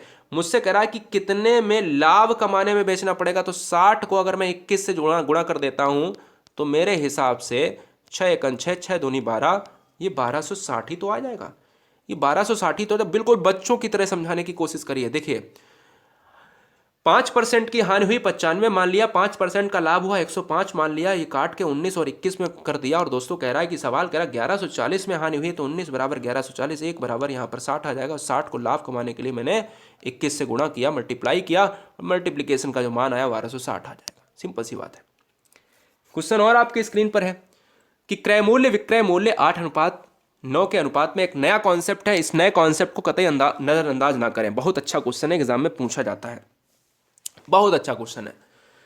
इस क्वेश्चन को एग्जाम में पूछा जाता है और आपसे कह रहा है कि क्रय मूल्य विक्रय मूल्य 8:9 के अनुपात में है, तो लाभ परसेंट क्या होगा, तो लाभ प्रतिशत क्या होगा। तो दोस्तों मैं आपको बता दूं यहां पर कि अगर 8:9 के अनुपात में कौन है, कौन है क्रय मूल्य, ये क्या है आपका क्रय है और ये क्या है आपका विक्रय है, ठीक है।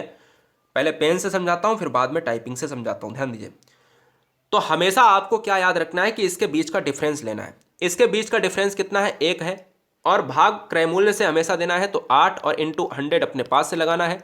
अब जो आपका आंसर होगा वही आंसर हो जाएगा, तो 12 सही 1/2% आंसर हो जाएगा। यानी हम इस क्वेश्चन को जो राइट आंसर लगाएंगे वो ऑप्शन नंबर बी लगाएंगे।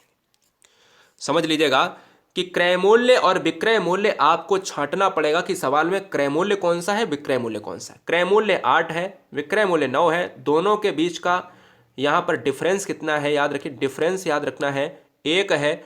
हमेशा क्रय मूल्य से ही वैल्यू निकलती है, इसलिए क्रय मूल्य इंपॉर्टेंट है, क्रय मूल्य से भाग देना है और इंटू 100 कर देना है।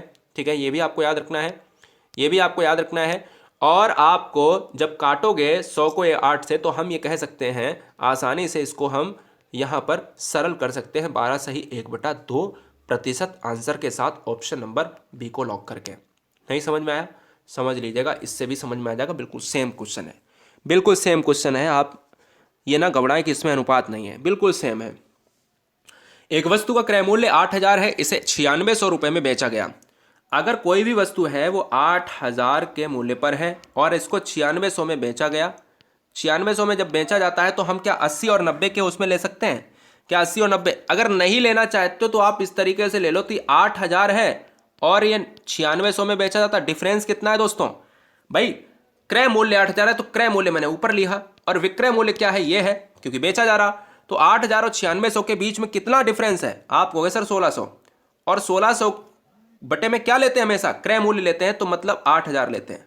8,000 लेते हैं ना, 8,000 लेते हैं या 800 लेते हैं, जल्दी से बताओ, फटाफट जल्दी से बताओ। 8,000 लेते हैं। अब इनको जब आप सॉल्व करोगे तो आप क्या कहोगे, आप कहोगे कि सर 8 दूनी 16, 20 आएगा। तो ये 20% ही क्या है, इस क्वेश्चन का आंसर हो जाएगा, 20% लाभ हो जाएगा। मेरी बात समझ रहे ना, मेरी बात यहाँ पर समझ रहे कि भाई एक वस्तु का क्रय मूल्य 8,000 है, 9600 है, यहाँ पर डिफरेंस देखा 1600 का आया, और बटे 8,000 इंटू 100, 20% लाभ के साथ इस क्वेश्चन को लॉक किया जाए। अगले क्वेश्चन की तरफ बढ़ेंगे।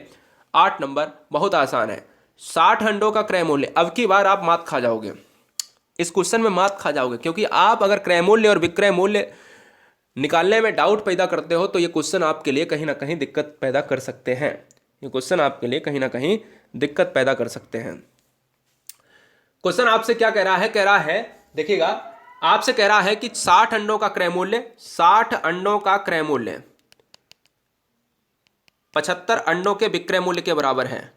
तो हमेशा याद रखो कि जो साथ में होता है वो क्रय मूल्य नहीं होता है, उल्टा हो जाता है। जब ऐसे लिखा हो, जब ऐसे लिखा हो, जब क्वेश्चन में कहे कि क्रय मूल्य 8,000 है तो वो अलग हो जाता है। जब क्वेश्चन में कहे कि बराबर है तो समझ लो कि उल्टा कह रहा है। तो यहां पर जो क्रय मूल्य हो जाएगा वो 75 हो जाएगा, और विक्रय मूल्य जो हो जाएगा वो कितना हो जाएगा, 60 हो जाएगा। हमेशा उल्टा होता है, हमेशा दोस्तों उल्टा होता है। अब दोस्तों ये बताओ कि 75 और 60 में डिफरेंस कितना है, मैं कहूँगा 15। मैं कहूँगा भाई विक्रय मूल्य लेना है, तो आप कहोगे नहीं सर क्रय मूल्य लेना है, तो क्रय मूल्य है 75 इंटू 100 लेना है, ठीक है ना। अब आप कहोगे सर 25 चक्कू 100 होता है, 25 तियो 75 होता है, 3 पचे 15 होता है, 5 चक्कू 20 होता है, तो आंसर भी तो हमारा ऑप्शन नंबर डी आ जाएगा। बहुत सिंपल सी बात है कि 60 गुणे क्रय मूल्य बराबर 75 गुणे विक्रय मूल्य। तो यहां पर जो आंसर जाएगा दोस्तों भैया डिफरेंस के हिसाब से कि विक्रय आपका कितना हो जाएगा 60 और क्रय हो जाएगा इतना, 15 गुणे 75 बटे यहाँ पर क्या हो जाएगा 15 गुणे 100 बटे 75 हो जाएगा, और 20% प्रॉफिट के साथ। बात करते हैं प्रतिशत चैप्टर की। प्रतिशत चैप्टर में पहला क्वेश्चन आपके स्क्रीन पर है। बहुत सिंपल क्वेश्चन में, ये क्वेश्चन भी आपके 3 साल से एग्जाम में बस क्वेश्चन के अंक चेंज हो जाते हैं, पैटर्न यही रहता है। एक क्वेश्चन ऐसा मिलेगा, देखिएगा एक्स का 30%। अब एक्स का 30% 72 है, तो एक्स का मान क्या है, बहुत सिंपल है कि आपको जब भी का दिखे ना बीच में का, तो इस का को इंटू मान लिया कर लिएगा। एक्स इंटू 30%, प्रतिशत का निशान हटेगा, बटे 100 में आ जाएगा, बराबर 72। अब इसको सॉल्व नहीं कर पाओगे क्या, बताइए, इसको सॉल्व नहीं कर पाओगे तो मैं ये कहूँगा दोस्तों कि अगर इसको आप 100 को इधर भेजते हो तो ये क्या हो जाएगा, ये हो जाएगा आपका 7200 हो जाएगा। तो मैं यहाँ पर कह सकता हूँ कि ये क्या हो जाएगा, अब ये 7200 हो जाएगा, ठीक है, और x बराबर क्या हो जाएगा 7200 बटे 30 हो जाएगा। इसको आप करोगे तो 3 एकम 3, 3 दूनी 6 है ना, 3 चौक 12, इस तरीके से आप 240 लेकर आ जाओगे। जो आंसर इस क्वेश्चन में ऑप्शन नंबर डी हो जाएगा, ठीक है। तो ऑप्शन आएगा किसके साथ, डी के साथ चला जाएगा, x बराबर 240 जो इसका मान हो जाएगा। अगला क्वेश्चन, यदि यम का यह 10% यन के बराबर, यन के 20% के बराबर है तो यम अनुपात यन का मान क्या होगा। एक बार वीडियो को रोक के इसका आंसर बताने का कष्ट करें। यदि यम का 10% यन के, अब ध्यान दीजिए क्वेश्चन की लैंग्वेज समझिएगा, यम का इंटू का की जगह इंटू 10% है तो 10% हटेगा, बटे में 100 आएगा, के 20%, ध्यान दीजिए के 20%। अब आप कह सकते हो कि जब के 20% है तो आप इसी तरीके से ऐसे भी लिख सकते हो m इंटू 10% बराबर n इंटू 20%। ठीक है, परसेंट से परसेंट भी काट सकते हो, जीरो से जीरो काट सकते हो, तो m इंटू 1 बराबर n इंटू 2 हो सकता है। तो m अनुपात n बराबर कितना हो जाएगा, 2:1 हो जाएगा। सिंपल सी बात आप समझिएगा कि जब ये m है तो इसका मान m हो जाएगा ये वाला, और ये वाला इसका मान ये हो जाएगा। तो बहुत सिंपल सी लॉजिक वाली चीज है कि ऐसे बिल्कुल जैसा क्वेश्चन कह रहा है वैसा आप लिख लो, m इंटू 1 इंटू बराबर क्या हो जाएगा, n इंटू 2 हो जाएगा, और m बाई n बराबर 2/1 हो जाएगा, जो आपके किसकी बात करेगा, जो ऑप्शन नंबर सी की बात करेगा। ठीक है, चलिए बहुत सिंपल है। 3000 का 12% का 20%, 40% क्या होगा। अब ये क्वेश्चन आपको बताना है। इन 40% 20% को यहाँ पर कॉमा कर लीजिए या का लिख लीजिएगा, कुछ भी लिख लीजिएगा। जब कॉमा लगा हो, का लगा हो, तो वो गुणनफल के बराबर ही होता है, और जब गुणनफल के बराबर होता है तो हमें इसको यहाँ पर लॉजिक तरीके से करना पड़ेगा। कैसे करना पड़ेगा, बहुत आसान है कि अगर आप देखिएगा 3000 लिखते हैं, का मतलब है इंटू लग जाएगा, 12% का मतलब है 12% हटेगा 100 आ जाएगा, 20 है तो 20 आएगा, 100 हटेगा, यहाँ पर परसेंट हटेगा 100 आ जाएगा, 40 है 40 की बात करेगा 100 हो जाएगा यहाँ पर, तो जीरो से जीरो हो जाएगा, जीरो से जीरो हो जाएगा। इस तरीके से आप कुछ भी काट लो, ठीक है ना, कुछ भी आप काट लो। इस तरीके से अगर आप काटोगे तो मैं कह सकता हूँ, क्या कह सकता हूँ, कुछ भी अब अगर आप काटोगे तो यहाँ पर एक तो बात पक्की है कि पॉइंट में आएगा, पॉइंट में आएगा ना, और अगर पॉइंट में आएगा तो यहाँ पर 5 चौक 48 इंटू 3/5 इस तरीके से हो जाएगा। तो जब इसको अगर आप सॉल्व करोगे, इसको अगर आप सॉल्व करोगे तो क्या आ जाएगा हमारे पास 28.8।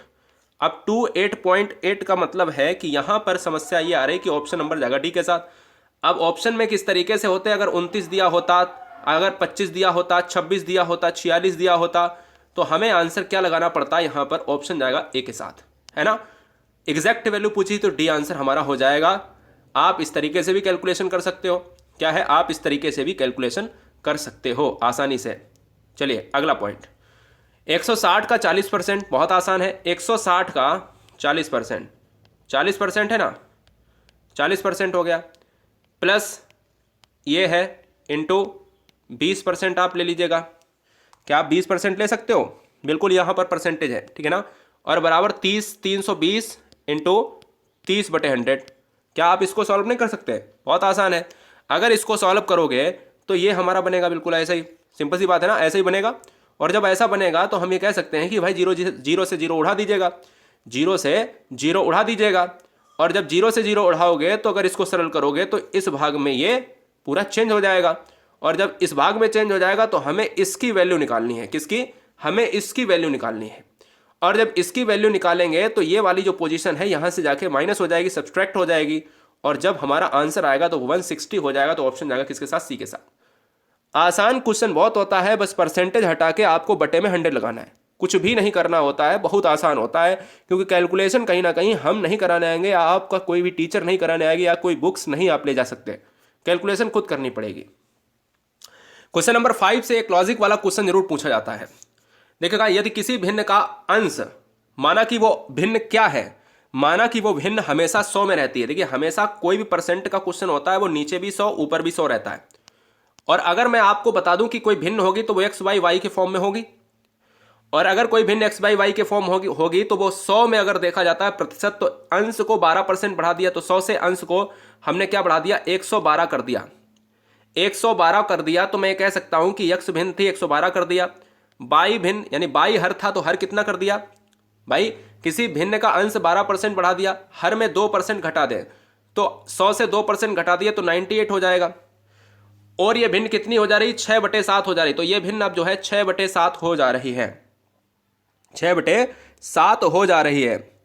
अब आप हमें ये बता सकते हो क्या, अब आप हमें ये बता सकते हो कि इसको अगर हम काटेंगे तो कितना आएगा। इसको अगर हम जब काटेंगे ना तो x बाई बराबर 3/4 आएगा। जो इस क्वेश्चन का राइट आंसर क्या हो जाएगा, यहां पर देखिएगा, यहां पर ऑप्शन बिल्कुल सेम हो गया, 3/4 आप कर लीजिएगा, कोई भी दिक्कत नहीं है। 3/4 क्या हो जाएगा, इस क्वेश्चन का आंसर आ जाएगा। यदि किसी संख्या का 40% 360 है तो संख्या के 15% का 15% क्या होगा। ऐसे क्वेश्चन जब लॉजिक में आते हैं तब क्या करेंगे, एक बार वीडियो को रोकिएगा और एक बार पेन चलाइए, देखिए क्या उत्तर आता है। देखिए यदि किसी संख्या का 40%, संख्या x थी, 40% क्या है, 40% का मतलब है कि 100 लगाएंगे। 40% क्या है, 40% दोस्तों 360 है, 360। तो अगर मैं इसको काटता हूं तो आप ये बताओ कि क्या आएगा। इसको काटता हूं तो आप बताइए क्या आएगा। तो मैं ये कहूंगा कि कहीं ना कहीं x बराबर 900 आ जाएगा। आप कहोगे सर कैसे, कि जैसे यहाँ पर 4x है तो ये क्या हो जाएगा 360 और ये यहाँ पर 0 बढ़ेगा तो x बराबर क्या आ जाएगा, 4 नेम 36, 900 आ जाएगा। सिंपल सी बात आप समझिएगा, 900। तो अब x बराबर 900 आ गया है तो ये तो संख्या के, अब 900 जो निकली है ना, तो संख्या के जो 900 संख्या है उसके 15%, उसके 15% तो बटे 100, ठीक है ना, बटे 100 की बात कर रहा है। और फिर का इंटू 15% और फिर कह रहा है। तो मतलब यहां पर अब इसको हम काटेंगे तो हम आसानी से कह सकते हैं कि ये क्वेश्चन हो जाएगा सॉल्व। मैंने कहा 0 से 0 उठाया, 0 से 0 उठाया, और मैंने कहा कि 5 दूनी 10, 0 हो गया तो 5 तियो 15, ये भी 3 बार कटेगा। मैंने कहा 5 चौकू 20 हो गया तो 5 तियो 15, ये भी कटेगा। भाई सिंपल सी बात है ना, कटेगा तो दोनों तरफ कटेगा। अब कह रहा है कि 3 तरह का 9 नेम 81 अगर हो जाता है तो 81 बटे क्या हो जाएगा, 4 हो जाएगा। और 4 अगर हो जाएगा तो ये कितना लेकर आएगा, 20.2 लेकर आएगा, 20.2 लेकर आएगा। तो हम यहाँ पर ऑप्शन नंबर किसके साथ लेकर जाएंगे, हमारा ऑप्शन नंबर जाएगा बी के साथ। सिंपल सी बात समझिएगा, है ना। तो काटने के लिए बहुत आसान था कि x गुणे 40/100 बराबर 360 के x की वैल्यू आई 900, 900 का 15% इंटू 15% बराबर 20.2 आंसर हमारा लॉजिक तरीके से निकल आएगा। वह संख्या कौन सी है जिसमें 15 गुना करने पर इसमें 196 की वृद्धि हो जाती है। 15 गुना करने पर 196 की वृद्धि हो जाती है, ये आपको बताना है। तो मैं अगर बात करूं आपसे कि अगर कोई संख्या x है, 15 गुना मैंने कर दिया x इंटू 15, और कह रहा है कि 15 गुना कर दिया, तो उसी संख्या में अगर देखा जाए तो 196 की वृद्धि हो जाती है। तो संख्या तो x ही मानी थी और 196 की वृद्धि हो जा रही है। भाई यही तो कह रहा है लॉजिक।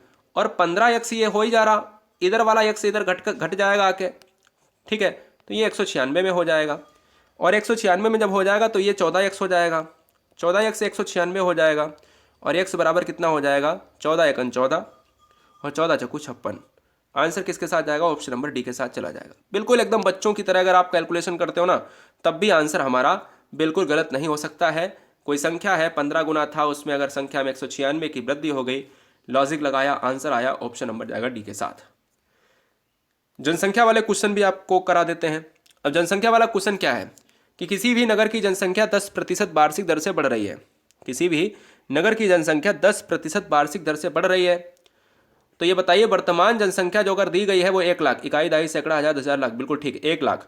तो 3 वर्ष बाद नगर की जनसंख्या क्या होगी। तो देखिए जब भी आपके क्वेश्चन में बाद दिया हो 3 वर्ष बाद, तो ये 10% हमेशा 110 ऊपर हो जाएगा, और जब पहले की पूछी जाए तो ये 110 नीचे हो जाएगा। आप कहोगे सर कैसे, कि अगर कोई भी जनसंख्या नगर की 1 लाख है तो हमने 1 लाख लिखा, ठीक है, 1 लाख लिखा, 10% वार्षिक दर से, तो 3 वर्ष हैं तो 3 बार मुझे 110 लिखने पड़ेंगे।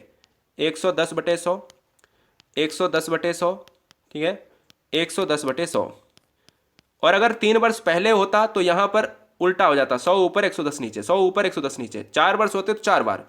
मैं कहूंगा 1 2 3 4 5, 1 2 3 4 5, एक बिंदी बची है, यहां से यहां काट देते हैं। मैंने कहा 11 11 121 और 121 11 कितने होते हैं, 1331, 1331 होते हैं। और 2 बिंदी भैया ये बची हुई है, तो 2 बिंदी मैंने लगा दी। तो आंसर क्या हो जाएगा, 133100, 133100 आंसर जाएगा डी के साथ। सिंपल सी बात आप समझिएगा, लॉजिक है, कुछ नहीं है। ये 1 लाख 3 साल हैं, 110% से बढ़ रही है, और हमने काटा तो कैलकुलेशन के हिसाब से आंसर जाएगा डी के साथ। राम के कस्बे की आबादी इस समय 6760 है। यदि उसमें 4% वार्षिक दर से वृद्धि हो रही है तो 2 वर्ष पूर्व आबादी कितनी होगी। अब देखिएगा यहां पर समय भी दिया गया है। अब समय दिया गया है 6700, इस समय 6760 है, 2 वर्ष का समय दिया गया है। अब यहां पर अगर देखा जाए तो यहां पर कुछ भी नहीं है, यहां पर कुछ भी नहीं है, बस उल्टा कर देना है कि अब की बार 4% वार्षिक वृद्धि हो रही है। और पूर्व पूछा, पहले में हमने कहा हमेशा उल्टा होता है, तो पहले तो मैं लिख लेता हूँ 6760, यही तो है ना, यही है, ठीक है। अब ऊपर आ जाएगा 100, पहले में हमेशा ऊपर 100, नीचे बढ़ने वाली है घटने वाली 104, 2 वर्ष की बात है तो 2 साल के लिए मुझे लेना है ना। 104 की बात करेगा, 104 की बात करेगा, तो मैं ये कहूँगा दोस्तों, क्या है, मैं ये कहूँगा कि अगर आप इसको काटोगे, अगर आप इसको काटोगे तो ये कितना हो जाएगा, ये डायरेक्ट, अब कैलकुलेशन देखो फटाफट कर लीजिएगा, मैं कैलकुलेशन करूँगा तो 0 फिर 2 से फिर जी इससे काटेंगे तो आसानी से हमारा कितना आ जाएगा 6250। अगर आंसर आता है तो आपकी कैलकुलेशन सही है, ऑप्शन जाएगा बी के साथ। अगर आपका बी ऑप्शन सही है तो आंसर कितना जा रहा है, बिल्कुल सटीक जा रहा है। कैलकुलेशन के लिए ये वाला आप फिगर इस्तेमाल कर सकते हो। 2 वर्ष पूर्व के लिए हमें क्या है, हमें नीचे हमेशा बढ़ानी पड़ेगी, घटानी पड़ेगी। जब पूर्व की बात हो तो कॉन्सेप्ट कहता है कि 100 ऊपर रहेगा, नीचे घटेगी बढ़ेगी। अगर जब बाद की बात होती है तो नीचे 100 रहेगा, ऊपर कहता है कि घटेगी बढ़ेगी, उल्टा होता है। कॉन्सेप्ट आपका क्लियर, ठीक है, ये बात आप याद रखिएगा। कार्य और समय के चैप्टर पर आ जाते हैं। कार्य और समय चैप्टर क्या कहता है ये भी जान लीजिएगा। कार्य और समय चैप्टर ये कहता है कि आप कोई भी कार्य ए हो सकता है, कोई बी हो सकता है, कोई सी हो सकता है, तो 2 तरीके के कार्य पूछ सकता है, क्षमता पूछ सकता है, किस तरीके से एग्जाम में क्वेश्चन आते हैं वो भी आपसे पूछ सकता है। तो देखिए, अगर मैं बात करूं दोस्तों यहां पर अगर मैं बात करता हूं तो आंसर क्या होगा, इस क्वेश्चन के हिसाब से लगाइएगा कि अगर अजय किसी कार्य को 10 दिन में करता है, श्यामू उसी कार्य को 15 दिन में करता है। क्या है, श्यामू उसी कार्य को 15 दिन में करता है, दोनों मिलकर उस काम को कितने दिन में करेंगे। तो 10 और 15 का अगर हम एलसीएम लेंगे, हमेशा एलसीएम लेना है, 10 और 15 का जब एलसीएम लेंगे तो हमारे पास कितना आएगा, हमारे पास 30 आएगा। और अगर 30 आएगा तो याद रखना है कि ये अपना काम कितने में करेगा, 10 तिया 30, तो इसका 3 हो जाएगा, इसका कितना हो जाएगा, 2 हो जाएगा, तो इसका टोटल काम कितना हो जाएगा, 5 हो जाएगा। इन दोनों के टोटल काम की बात करें, एक दिन के टोटल काम की बात करें, जो एक दिन का टोटल काम निकल रहा है वो क्या निकल रहा है, 1 डे का निकल रहा है 5 दिन। और अब हम ये 5 दिन जो निकल आएगा तो हम ये कहेंगे, हम क्या कहेंगे, इस टोटल में क्या कर देना है, इसका भाग दे देना है, जिससे दोनों का निकल आएगा। तो हमारा अगर आंसर 6 आपका निकल रहा है तो बिल्कुल सही है। बोले सर कैसे, नहीं समझ में आया। अजय करता है 10 दिन में, श्यामू करता है 15 दिन में। दोनों की बात करें तो दोस्तों यहाँ पर उनकी कार्य शक्ति है वो है 30 दिन की, यानी एलसीएम निकलेगा 30। तो एक दिन का काम क्या है अजय का, तो 10 तिया 30, 3 आएगा। श्यामू का एक दिन का काम 15 दूनी 30, 2 आएगा।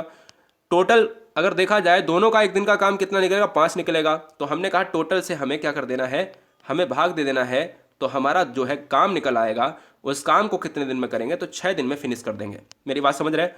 अगला पॉइंट, ए किसी कार्य को 8 दिन में करता है। वीडियो को रोक लें और क्वेश्चन को लगाएं। ए किसी कार्य को 8 दिन में करता है, बी उसे 24 दिन में करता है, दोनों मिलकर कितने दिन में करेंगे। तो ए किसी कार्य को 8 दिन में करता है, बी उसे 24 दिन में करता है, दोनों मिलकर कितने दिन में करेंगे। तो अगर मैं बात करूं तो ए करता है 8 दिन में, बी करता है 24 दिन में, ठीक है ना।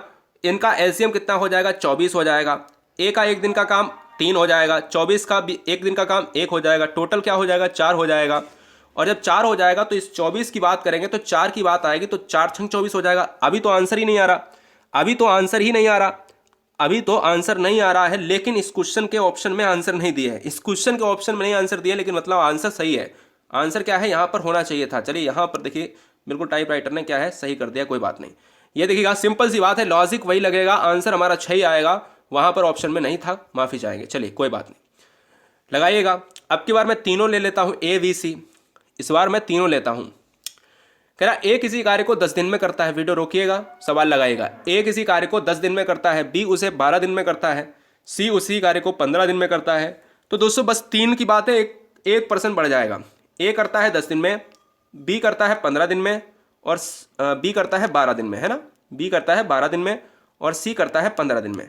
अगर इनको अगर देखा जाए तो तीनों की बात की जाए तो यहाँ पर कितना एलसीएम आ जाएगा, एलसीएम मेरे हिसाब से आ जाएगा 10 12 15 का, दशंगा 60, 12 पंचे 60, 15 चक्कू 60, तो 60 आ जाएगा, ठीक है, आप निकाल लेना। और 60 की बात करें तो इनका एक दिन का काम कितना हो जाएगा, ए का निकलेगा दशंगा 60 6, बी का निकलेगा 12 पंचे 60 5, और सी का निकलेगा 15 चक्कू 60। तो 6 5 11 होता है, 11 4 15 होता है। एक दिन का काम तीनों का 15 हो गया। टोटल के भाग से अगर मैं 15 की बात कर लेता हूँ तो 15 चक्कू 60 हो जाएगा। अगर आंसर आपका क्या है, बी आ रहा है, तो बिल्कुल सही है। अगर आपका आंसर बी आ रहा है तो बिल्कुल सही है। हमने पहले यहाँ पर काम लिखा, ए बी सी, एलसीएम निकाला, टोटल काम कितना है 60 है, एक दिन का काम ए का 6, बी का 5, सी का 4। टोटल एक दिन का काम 6 5 11 4 15। टोटल से इसका डिवाइडेशन कर दिया, 4 आंसर आ गया। ऑप्शन जाएगा बी के साथ, बी को लॉक किया जाए। नेक्स्ट, ए बी मिलकर किसी कार्य को 15 दिन में करते हैं, बी अकेला 60 दिन में करता है, ए कितना यहाँ पर समय लेगा, ए कितना समय लेगा। अब बताइएगा, यहाँ पर ये क्वेश्चन का कॉन्सेप्ट बदल गया, क्वेश्चन का कॉन्सेप्ट बदल चुका है, क्वेश्चन का कॉन्सेप्ट बदल चुका है। क्वेश्चन कह रहा है ए बी मिलकर किसी कार्य को, ए प्लस बी अब की बार आ चुके हैं 15 दिन में करते हैं, जिसमें बी अकेला 60 दिन में करता है, बी अकेला 60 दिन में करता है। एलसीएम कितना हो जाएगा, 60 हो जाएगा। 15 चक्कू 60 और 60 का 1 हो जाएगा। अब की बार कह रहा है कि ए का बताना है, तो ये बताओ कि ए प्लस बी से अगर मैं बी का घटा दूं तो ए का निकल आएगा। तो 4 में से अगर 1 जाएगा, अब की बार घटाना पड़ेगा, क्योंकि ए प्लस बी साथ में दिए हैं, तो ये 3 आ जाएगा।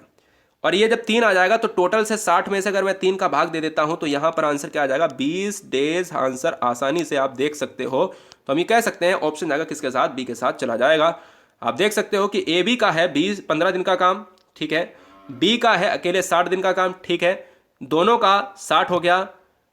ए प्लस बी 15 चक्कू 60, एक दिन का काम 4, और बी का जो है 1 आ गया, तो मुझे ए का निकालना था। हमने कहा कि भाई ए प्लस बी से अगर बी को घटा दिया जाए तो ए का निकल आएगा, तो मैंने इसको घटा दिया, 3 आया, और 3 का जो है हमने 60 में भाग किया, डिवाइडेशन किया, 20 आंसर हो जाएगा। ठीक है, चलिए, लॉजिक बदल चुका है, क्वेश्चन बदल चुका है। ए किसी काम को 1/4 भाग 5 दिन में करता है, बी उसी काम का 1/5 भाग 6 दिन में करता है। बताइएगा आंसर क्या होगा, बताइए दोस्तों आंसर क्या होगा। इसका जवाब आपको देना पड़ेगा। फिर हम यहाँ पर आपके सामने ले चलेंगे एक कि भाई 31 मजदूर कितने दिन में करते हैं, इतने मजदूर, तो वो भी कॉन्सेप्ट हम ले लेते हैं जल्दी जल्दी। तो देखिए, जब भी ऐसे क्वेश्चन आए तो 1/4 को आप लिख लीजिएगा 5 दिन में, 1/5 भाग को लिख लीजिएगा 6 दिन में, ऐसे लिख लीजिएगा, ठीक है ना। ठीक है, ये आपने लिख लिया। तो अब आपको करना क्या है, देखो बहुत आसान है। अब आपको ये करना है कि बस इसका एलसीएम अगर आपको चाहिए या दिन आपको चाहिए, तो आपको क्या करना है कि इसके लिए आपको जो दिन चाहिए होते हैं वो यहाँ से इसको गुणा करा के इसको 5 को 20 बना दीजिएगा, और इसको करा के 5 का 30 बना दीजिएगा। तो अब ये क्या हो गया, ए 20 हो जाएगा। अब ये आपका लॉजिक निकला कि अब ए 20 दिन में करता है, बी 30 दिन में करता है। अब आपका वैसा ही स्वरूप बदल गया, मतलब स्वरूप चेंज करने के लिए सवाल को ट्रिपिकल किया गया। तो इस भाग को आपको दिन में चेंज करना है। दिन में चेंज करने के लिए यहां से आपको भाग गुणा कर देना है, ठीक है। अब आपका क्या हो गया कि बी 30 दिन में करता है, ए 20 दिन में करता है। तो अब ये बताओ कि एलसीएम कितना हो जाएगा। ए 20 दिन में करता है, बी 30 दिन में करता है, एलसीएम कितना हो गया, 60 हो गया। ए 3 हो जाएगा, और ये 2 हो जाएगा, ये 5 हो जाएगा। तो मैं ये कह सकता हूं कि भाई 5 कितना हो जाएगा, 12 हो जाएगा, 12 पंचे 60 हो जाएगा। तो आप कहोगे बिल्कुल सही बात है, आंसर जाएगा टी के साथ। नहीं समझ में आया तो समझ लीजिएगा। ए का जो भाग था वो 5 दिन में था, तो 4 पंचे 20 यहाँ पर हो गया। बी का 1/5 था, तो 5 का 30 हो गया। ए 20 में करता है, ये वाला लॉजिक है। बी 30 में करता है, ये वाला लॉजिक है। और अगर बी 30 में करेगा तो दोस्तों ये बताओ, ए का एक दिन का काम 3 रहेगा और बी का एक दिन का काम 2 रहेगा, टोटल 5 रहेगा, आंसर 12 आ जाएगा। मेरी बात समझ रहे ना, ऑप्शन डी जाएगा। ठीक है, चलिए, ए बी मिलकर किसी कार्य को 4 दिन में करते हैं। वीडियो को रोकिएगा, सवाल लगाइएगा। ए बटे बी या ए प्लस बी मिलकर किसी कार्य को 4 दिन में करते हैं। अब देखिएगा, ए प्लस बी अगर मैं बात करता हूं दोस्तों, तो यहां पर हमारा आंसर क्या आ जाएगा, ए प्लस बी करते हैं 4 दिन में, और जो है एक अकेला करता है 12 दिन में। अब दोस्तों यहां पर हमारा लॉजिक क्या आएगा, हम कहेंगे कि भाई इसका जो आपका एलसीएम आएगा वो 24 आएगा। तो ए का क्या हो जाएगा, 4 छंग 24, ये हो जाएगा 12 दूनी 24। अच्छा, ए प्लस बी से अगर मैं ए घटा दूं तो बी का मुझे मान मिल जाएगा। तो 6 से 2 का अगर मैं बात करूंगा तो 4 आएगा। 24 से अगर मैं देखूंगा कि 4 का भाग अगर जाता है तो 4 छंग 24, तो आंसर हमारा क्या आ जाएगा, ऑप्शन नंबर सी हो जाएगा। भाई लॉजिक तो वही रहेगा कि अगर ए प्लस बी है तो वो 4 दिन में करता है, ए है वो 12 दिन में करता है। बी को कितना समय लगेगा, तो बी को निकालने के लिए मुझे ए प्लस बी से ए अपना घटाना पड़ेगा, तो बी का हमारा बचा हुआ काम आंसर हो जाएगा। तो हमने कहा भाई इसका एलसीएम 24 आएगा, एक दिन का काम ए प्लस बी का 6 हो गया, ए का एक दिन का काम 2 हो गया, घटा दिया भाई 4 आया। टोटल से हमने यहां पर डिवाइडेशन कर दिया हमारा ऑप्शन नंबर सी के साथ। ठीक है, अब देखिएगा यहां पर क्वेश्चन को लॉजिक तरीके से समझेंगे, बहुत आसान है, बहुत एक सूत्र लगता है, फार्मूला लगता है, m1 गुणे d1 और d1 गुणे m2। ठीक है ना, m1 d1 m2 d2 आपने सुना होगा। तो देखिएगा यहां पर अगर मैं बात करता हूं, यहां पर m1 गुणे d1 M2 गुणे D2। अब देखिए यहाँ पर M1 का मतलब है मजदूर, M1 का मतलब है मजदूर, तो 21 मजदूर हैं, किसी दीवार को 25 दिन में बनाते हैं, ठीक है। D1 हो गया 25 और 14 मजदूर हैं, M2 हो गया 14, कितने दिन में बनाएंगे। अब ये 14 को आप नीचे ले आओगे तो आप कहोगे कि सर क्या आप इसको कर सकते हो, क्या आप इसको कर सकते हो, बताइए क्या आप इसको कर सकते हो। कुछ गड़बड़ लग रहा है। अच्छा, ये क्वेश्चन ही थोड़ा सा गड़बड़ है, क्वेश्चन ही मतलब थोड़ा सा लॉजिकल अलग है। 21 मजदूर थे, किसी दीवार को 25 दिन में बनाते हैं, यदि 14 मजदूर और लगा दिए जाए, मतलब मजदूरों की संख्या बढ़ गई भाई, मजदूर 24 जो है 14 जो है और बढ़ गए, कितने में 21 में। अब ये बताओ 4 1 5 2 1 3 35 मजदूर हो चुके हैं। अब यही लॉजिक कहीं ना कहीं गड़बड़ कर जाता है। तो अब ये क्या हो जाएगा, यहां पर आपको D2 का मान बताना है। D2 का मान बताना है तो मैं ये कह सकता हूं कि भाई यहां पर जो है आपका, अगर इसको सॉल्व कर लेते हो, क्या है, इसको सॉल्व कर लेते हो तो आंसर आ जाने वाला है, आंसर आ जाने वाला है। मैंने कहा कि 55 25 5 7 35 7 21 तो 3 5 15 जो आंसर आ जाएगा ऑप्शन नंबर सी के साथ। बोले सर कैसे, M1 D1 M2 D2, M1 है 21, D1 है 25, यदि 14 मजदूर और लगा दी जाए, 21 तो पहले से थे, तो 14 और यहां पर 21 कितने हो जाएंगे 35, और D2 का मान अब निकालना है तो आसानी से आप ऑप्शन नंबर सी को लॉक कर सकते हो, ठीक है ना। अगर मैं बात करूं 8 नंबर की, तो यह 8 नंबर देखिएगा क्या कह रहा है। 8 नंबर थोड़ा सा लॉजिक चेंज हो जाता है, थोड़ा सा लॉजिक चेंज हो जाता है। अब इस लॉजिक में अगर देखा जाए तो क्या हो जाएगा, M1 D1 W1 बराबर M1 D2 W2। अब ये क्या है, ये दोस्तों आपका वर्क, ये वर्क नीचे आ जाए कि कितना वर्क किया है। अब देखिए यहाँ पर दो तरीके के क्वेश्चन आपको मैंने बता दिए कि M1 D1 बराबर M2 D2, M1 D1 अपान W1 बराबर M2 D2 अपान W2। अब देखिए 10 आदमी हैं, ठीक है, 5 दिन में काम करते हैं, ठीक है, 4 मीटर लंबी सड़क बनाए तो W1, भाई काम कितना किया 4 मीटर, इतने दिन में काम भी तो किया होगा, बराबर 5 की बात करें तो 5 मजदूर हैं, ठीक है। D2 क्या है, कितने दिन में बनाएंगे तो D2 पता ही नहीं है, D2 लिख दिया। 10 मीटर सड़क बनाएंगे तो 10 मीटर है। तो मैं कह सकता हूं कि आसानी से इस तरीके से क्वेश्चन आप कर सकते हो। तो मैं यहां से उड़ा सकता हूं, 2 दूनी 4 2 पंचे 10 उड़ा सकता हूं, ठीक है ना। अब मैं कह सकता हूं कि भाई ये चला जाएगा 10 × 50 के साथ, ये क्या है, ये 10 × 50 के साथ, और इसको यहां पर कर देंगे तो ये क्या आ जाएगा 25 डेज आ जाएगा। अब आपको क्वेश्चन नहीं समझ में आया तो देखिएगा M1 के साथ मैंने कहा किया यहां पर इस तरीके से, यहां पर अगर मैं देखूं कि भाई 5 आदमी है, ये हो गया, कितने दिन D2 हो गया, कितनी भाई दीवार 10 हो गई, और इसका आंसर ऑप्शन जाएगा किसके साथ, डी के साथ लॉक हो जाएगा, समझेगा। चलिए बहुत बढ़िया, चलिए फ्रैक्शन को देख लेते हैं कि भिन्न क्या है। भिन्न दोस्तों हमेशा एक कॉन्सेप्ट होता है कि 1/2 के फॉर्म में, या x बाई y के फॉर्म में, a बाई y के फॉर्म में, a बाई v के फॉर्म में, m बाई n के फॉर्म में होती है। लेकिन भिन्न से क्वेश्चन कैसे बनते हैं ये भी जान लेते हैं। देखिएगा चैप्टर है फ्रैक्शन, क्वेश्चन आता है कि सबसे बड़ी भिन्न, सबसे छोटी भिन्न बताइए, आरोही क्रम बताइए या अवरोही क्रम बताइए। तो यहाँ से क्वेश्चन पूछा जाएगा, बच्चे परेशान हो जाते हैं। तो चलिए लॉजिक लगा लेते हैं कि क्वेश्चन को हम किस तरीके से भिन्न में करें, ठीक है, किस तरीके से हमें भिन्न में करना है। भिन्न हमेशा आपके कॉन्सेप्ट में अगर आएगी तो आपके पी वाई क्यू के फॉर्म में आएगी, और कहेगा कि ये बताइए कि आपको 4-5 तरीके की भिन्न देगा, और कहेगा कि भाई ये बताओ कि इसमें से कौन सी आरोही क्रम में है, कौन सी अवरोही क्रम में है। भिन्न हमेशा पी वाई क्यू के फॉर्म में, एम बाई एन के फॉर्म में होगी। बताइए जैसे हमारा 18/9 है, तो इसमें अगर मैं पूछूं अंश क्या है, तो ऊपर वाला, हर क्या है, नीचे वाला, ठीक है। भिन्न 3 तरीके की होती हैं, एक होती उचित भिन्न। उचित भिन्न में क्या होता है, अंश छोटा होता है, हर बड़ा होता है। अनुचित भिन्न में क्या होता है कि अंश बड़ा होता है, हर छोटा होता है, यानी इम्प्रॉपर भिन्न।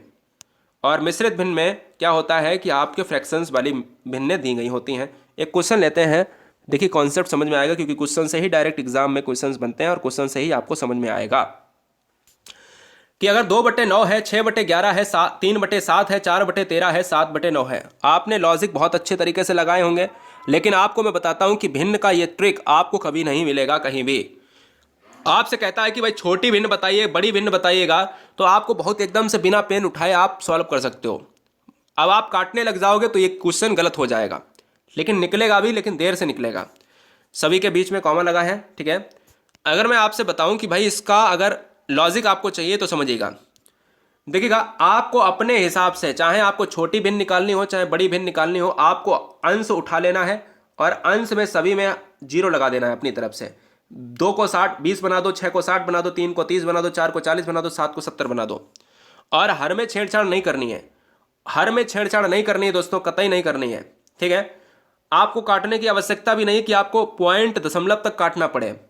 अब देखिएगा यहाँ पर अगर बात करें तो 9 दूनी 18 होता है और 2 दशमलव कुछ में जाएगा, तो मैंने ऐसे ही काट लिया कि 9 दूनी 18 होगा। 11 पचे 55, 11 चंगा 66 ज़्यादा हो जाएगा, तो 11 पचे 55 मैंने 5 लिख लिया। 7 चौक 28 मैंने 4 लिख लिया। 33 39 मैंने 3 लिख लिया।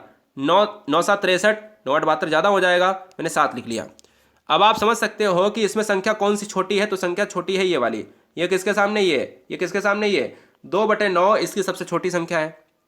और सबसे बड़ी कौन सी संख्या, ये 70/9, ये किसका है पार्ट, ये है 7/9 का पार्ट। तो आंसर क्या हो जाएगा कि इससे सबसे बड़ी जो है आपकी क्या हो जाएगी 7/9 और सबसे छोटी क्या हो जाएगी 2/9। मेरी बात समझ रहे, बहुत आसान है दोस्तों करना, एग्जाम में क्वेश्चन करने के लिए कोई दिक्कत वाली बात नहीं है। देखिए दूसरा 7/8, 5/6, 6/9, 12/13 में बड़ी और छोटी भिन्न बताओ। आपको क्या करना है, आपको लॉजिक नहीं लगाना है, एक बार वीडियो को रोकिएगा और क्वेश्चन को करिए जैसे मैंने बताया। नहीं अगर आपको आ रहा तो समझिएगा। आपने क्या किया, अंश को ही छेड़ना है, हर को नहीं छेड़ना है, केवल अंश में सभी डिजिट के पीछे 0 लगा देना है। 7 को 70, 5 को 50, 6 को 60, 12 को 120 बना दिया। आपने काटा कि 8 अट्ठे 64, 8 ने 72 ज़्यादा हो जाएगा, 8 लिख लिया। 6 अट्ठे 48, 8 लिख लिया। 9 छाक 54, 6 लिख लिया। 13 नेमा मैंने कहा 117 मैंने लिख लिया, है ना। अब ये बताओ कि इसमें छोटी कौन सी है, बड़ी कौन सी है। मैंने कहा कि बड़ी और छोटी बताओ, बड़ी और छोटी बताओ। अब दिक्कत आ गई कि भाई ये भी 8 है, ये भी 8 है। अब बड़ी तो मैं बता सकता हूं कि भाई 120 के सामने अगर देखा जाए तो 12/13 क्या है, ये क्या है, इसकी बड़ी हो जाएगी। अब छोटी के लिए मुझे क्या करना पड़ेगा, अब मुझे यहां पर आगे दशमलव तक काटना पड़ेगा कि भाई 8 अट्ठे 64 होता है, तो भाई 64 होता है तो 6 होता है, तो 8 45, 8 छंग 48, 8 सते 56, तो मैं कहूँगा कि भाई यहाँ पर 8 सते 56 तक जाएगा, 8.7 तक, ठीक है ना। और लेकिन अगर मैं यहाँ पर काटता हूँ तो हम कहेंगे 6 अट्ठे 48, 49 50, 2 रहेगा, और 2 के लिए हम क्या काटेंगे, हम 2 के लिए दोस्तों काटेंगे, तो हम ये कह सकते हैं कि आसानी से कि ये वाला क्या रहेगा, 6 दूनी 12, 6 तियाँ 18, तो हम ये कह सकते हैं कि ये रहेगा 8.3 के समथिंग। तो ये वाला हमारा छोटा हो जाएगा, तो इसलिए ये वाला पार्ट क्या है, ये वाला पार्ट क्या है, यहाँ पर ये वाला पार्ट क्या है, ये रहेगा। लेकिन अब बात आती है कि क्या 8 और 8 ये यहाँ से ही निकालेंगे, नहीं। आपने एक चीज़ नहीं ध्यान दी होगी कि इसमें 6 भी है। क्या 6 भी है, बहुत सारे बच्चे कह रहे होंगे कि 8.8, अब ये तो दोनों आ रहे हैं, लेकिन मुझे इससे मतलब ही क्या है, मुझे तो साफ दिख रहा है कि 9 बड़ा है और 6 छोटा है, तो ये छोटा हो जाएगा और इसके सामने ये दिया। मैंने आपको केवल बताने की कोशिश करी कि अगर ये ना होता तो फिर क्या होता, फिर हम पॉइंट तक निकालते। अभी जैसे हम एक क्वेश्चन लेंगे, अभी यहाँ पर क्वेश्चन अभी लेंगे जिसमें आपको पॉइंट तक काटना होगा। जैसे एक क्वेश्चन लेते हैं, कह रहा 3/5, 2/5, 6/7, 9/10, 8/9 में बड़ी और छोटी भिन्न बताओ। तो दोस्तों अगर मैं बात करूं यहाँ पर कि इस क्वेश्चन का आंसर क्या होगा, इस क्वेश्चन का आंसर दोस्तों क्या होगा, तो आप ये कहोगे कि भाई सभी के अंश में हमने क्या कर दिया, सभी के अंश में हमने 0 0 लगा दिया, सभी के अंश में हमने 0 0 लगा दिया, सभी के हर को मैंने वैसा ही रखा, सभी के हर को वैसे ही रखा, तो 5 छक्का 30 से काट दिया तो पूरा कट गया, 5 चौको 20 पूरा कट गया। 7 अट्ठे 56, भाई 7 नेम 63 ज़्यादा होता है, 8 रख दिया। 10 नेम 90 की बात करें, पूरा पूरा कट गया। 9 8 72 होता है, 9 नेम 81 ज़्यादा होता है। अब हम कहेंगे भाई छोटी भिन्न आपको बतानी है, बड़ी भिन्न बतानी है, तो छोटी भिन्न हमारा है ये 4 वाला पोर्शन, इसके सामने ये बनता है, तो हमने कहा छोटी भिन्न आपको बतानी थी 2/5 हो जाता, बड़ी भिन्न के लिए मुझे 9 वाला पोर्शन उठाना पड़ेगा और ये रहेगा इसके सामने, तो 9/10 हमारा क्या हो जाएगा, आंसर हो जाएगा। तो इस तरीके से हमारा जो आंसर ऑप्शन जाएगा सी के साथ। अगला क्वेश्चन आपके स्क्रीन पर लगाइएगा वीडियो रोक के। तो यहाँ पर 5/6 है, 3/4 है और इसके अलावा 5/8, 6/7।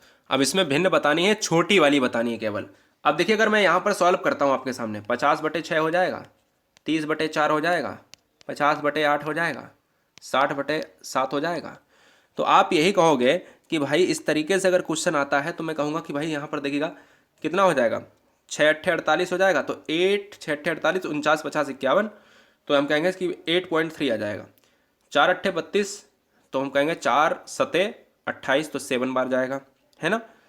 8 छंग 48, तो 8 छंग 48 हो जाएगा, और 7 अट्ठे 56 हो जाएगा, यानी 7 अट्ठे 56 की बात करेंगे, और यहाँ पर 8.5 हो जाएगा। मुझे यहाँ से कोई मतलब ही नहीं है, मुझे कोई दिक्कत ही नहीं है। मैंने कहा सबसे छोटी भिन्न बताना है, तो ये इसके सामने है 5/8 हमारा क्या हो जाएगा, यहाँ पर 5/8 वाला अगर हम देखते तो ये क्या हो जाएगा, ये सबसे छोटी भिन्न हो जाएगी। लेकिन अगर हमें इसी में कह देगा कि आरोही अवरोही क्रम बताओ, आरोही क्रम बताओ, और इसी में कहता था अवरोही क्रम बताओ, अवरोही क्रम बताओ। यहाँ पर ऑप्शन नहीं है, कोई दिक्कत नहीं है, मैंने आपको बता दिया। अवरोही क्रम बताओ। तो अब देखिएगा, मैंने आपको काटने की बात बताई कि 8.3 आएगा, 7 आएगा, 6 आएगा, 8.5 आएगा। तो आरोही क्रम में क्या होता है कि अगर आप बढ़ते क्रम में लिखोगे तो चीज़ें आसान हो जाएंगी। अवरोही क्रम में पहला वाला बड़ा होगा, फिर लास्ट में सबसे छोटा होगा। तो आप देख रहे होगे कि बड़ा कौन सा है, 8.5 है, तो 6/7 से स्टार्ट होगा, तो ये बड़ा से है, फिर उससे छोटा है। सबसे छोटा कौन सा होगा, 5/8 होगा, तो यहाँ पर 5/8 है, यह अवरोही क्रम है। यहाँ पर आरोही क्रम में सबसे छोटा पहले होता है, सबसे छोटा यहाँ से स्टार्ट होगा, फिर ये जाएगा, फिर ये जाएगा, फिर ये जाएगा, फिर ये जाएगा, है ना। इस तरीके से आपको याद रखना है। इसमें आपको सबसे छोटी भिन्न बतानी है कि 5/7, 9/11, 7/9, 3/5। मैंने कहा 5/7 है तो 50/7 लिख लिया, 90/11 लिख लिया, 70/9 लिख लिया, और 30/5 लिख लिया। इसको काटने के लिए मैंने कहा 7 जो है कितना हो जाएगा, 7×42 हो जाएगा, क्या कितना हो जाएगा, 7×7 हो जाएगा, ठीक है ना, 7×7 हो जाएगा।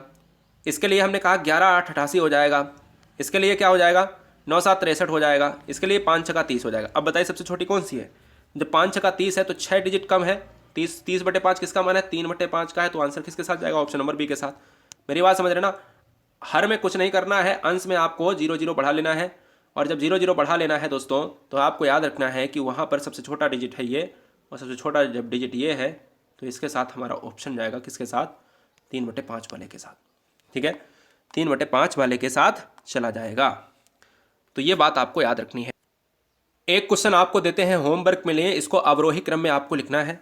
ये क्वेश्चन है आपके लिए होमवर्क में, ठीक है। इसका अवरोही क्रम, इस भिन्न का अवरोही क्रम आपको बताना है। अगर आपसे क्वेश्चन पूछता है तो आपका फंडा वही होना चाहिए कि 0 0 ऊपर बढ़ाओ और नीचे से काटना स्टार्ट कर दो। छोटा है छोटे के साथ, बड़ा है बड़े के साथ, तो बड़ा वाला स्टार्ट में रहेगा और सबसे लास्ट में छोटा वाला रहेगा। अवरोही क्रम यही कहता है, ठीक है। चलिए आते हैं औसत चैप्टर पर। औसत का मतलब होता है एवरेज। क्या होता है, एवरेज होता है, इस चीज़ को आप याद रखिएगा। एवरेज होता है तो एवरेज में क्या होता है कि जो औसत होता है उसमें संख्याओं का योग होता है और बटे संख्याएं, टोटल नंबर जितने डिजिट यूज हुए हैं, यानी टोटल होता है, और बटे एन यानी पदों का, जो पदों का डिजिट होता है कि कितनी संख्याएं हैं। माना कि अगर 12 है, 13 है, 16 है, 17 है, तो इनमें ये योग हो जाएगा ऊपर, और 1 2 3 4 4 पदों की संख्या है तो नीचे आपका एन हो जाएगा। अगर कोई भी आपको संख्या दी जाती है और उसमें कहता है कि औसत बताइएगा, तो औसत कैसे बताओगे आप, औसत कैसे बताओगे, तो इस तरीके का क्वेश्चन एग्जाम में पूछा जाता है, ठीक है। और अगर इस तरीके का क्वेश्चन एग्जाम में पूछा जाता है तो आप कैसे बताओगे, तो हम आपको कुछ पहले ट्रिक बताते हैं कि अगर आपकी संख्याएं एक क्रमागत में हैं तो उनका जो औसत होता है, तो औसत जो होता है ना, औसत हमेशा बीच वाली संख्या ही होती है, बीच वाली संख्या ही होती है। आप कहोगे कि सर छोटी वाली, ये छोटी हैं, 2 1 3 3 6 4 10 5 15, और 15 में आपने देखा कि 5 है तो 5 3 15, 3 औसत आ जाएगा। क्या ऐसा हो सकता है क्या, 3 औसत आ सकता है क्या, बिल्कुल आ सकता है। लेकिन जब संख्या बड़ी होती है तो वहां पर क्या हो जाएगा, वहां पर थोड़ा सा दिक्कत हो जाएगा कि 1 2 3 4 5 है, तो ये तो छोटी संख्या है कि 15 आ जाएगा तो 3 औसत आ जाएगा। लेकिन अगर मैं ये कह दूं कि भाई ये बताओ कि औसत हमेशा बीच वाली संख्या होती है, तो लो भाई आंसर यहीं से निकल आया। आंसर आपने इतना जोड़ने की कोशिश क्या करी, ये जोड़ने की बात है तो ये गलत हो गई, ठीक है। क्रमागत होनी चाहिए। 2 4 6 8 10 है, बताइए औसत क्या होगा। 2 4 6 8 10 है तो बताइए औसत क्या होगा। तो दोस्तों मैंने कहा कि बीच वाली संख्या पकड़ो, आंसर हो जाएगा वही आंसर। और अगर मैं जोड़ता भी तो 2 + 4 + 6 + 8 + 10 होता, और बटे में लिखता 1 2 3 4 5 5 लिखता, फिर आंसर कितना आता, फिर आंसर देखते कि भाई 30/5 होता, तब 5 6 30, तब 6 आता, है ना। तो वही मैं बताने की कोशिश कर रहा हूँ कि ट्रिक क्या है कि बीच वाले डिजिट को पकड़िएगा, 2 इधर हैं 2 इधर हैं, बीच वाले को पकड़ा, यही आंसर हो गया। यही क्या है, क्रमागत औसत होता है। तो औसत को हमेशा बीच वाले अक्षर से, जैसे एक क्वेश्चन है कि 1 3 5 7 9 11 में औसत बताइए, तो हमने कहा 2 इधर मारी 2 इधर मारी, ठीक है, 2 इधर मारी 2 इधर मारी।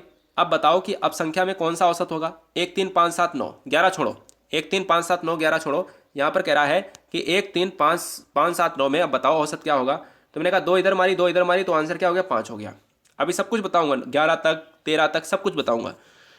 अगर मैं कह दूं कि 2 4 6 8 10 12 में औसत बताइएगा, तो मैंने कहा 2 4 6 8 10 12 में 3 संख्याएं हैं, इधर आप निकाल लो, ठीक है, 3 संख्याएं हैं आप इधर निकाल लो, 3 संख्याएं हैं आप इधर निकाल लो। अब बीच में तो आप कहोगे सर कुछ नहीं बचा, लेकिन बचा है 6 और 8 के बीच में क्या बचा है, 6 और 8 के बीच में बचा है 7, 6 7 8, तो आंसर क्या हो जाएगा, 7 हो जाएगा।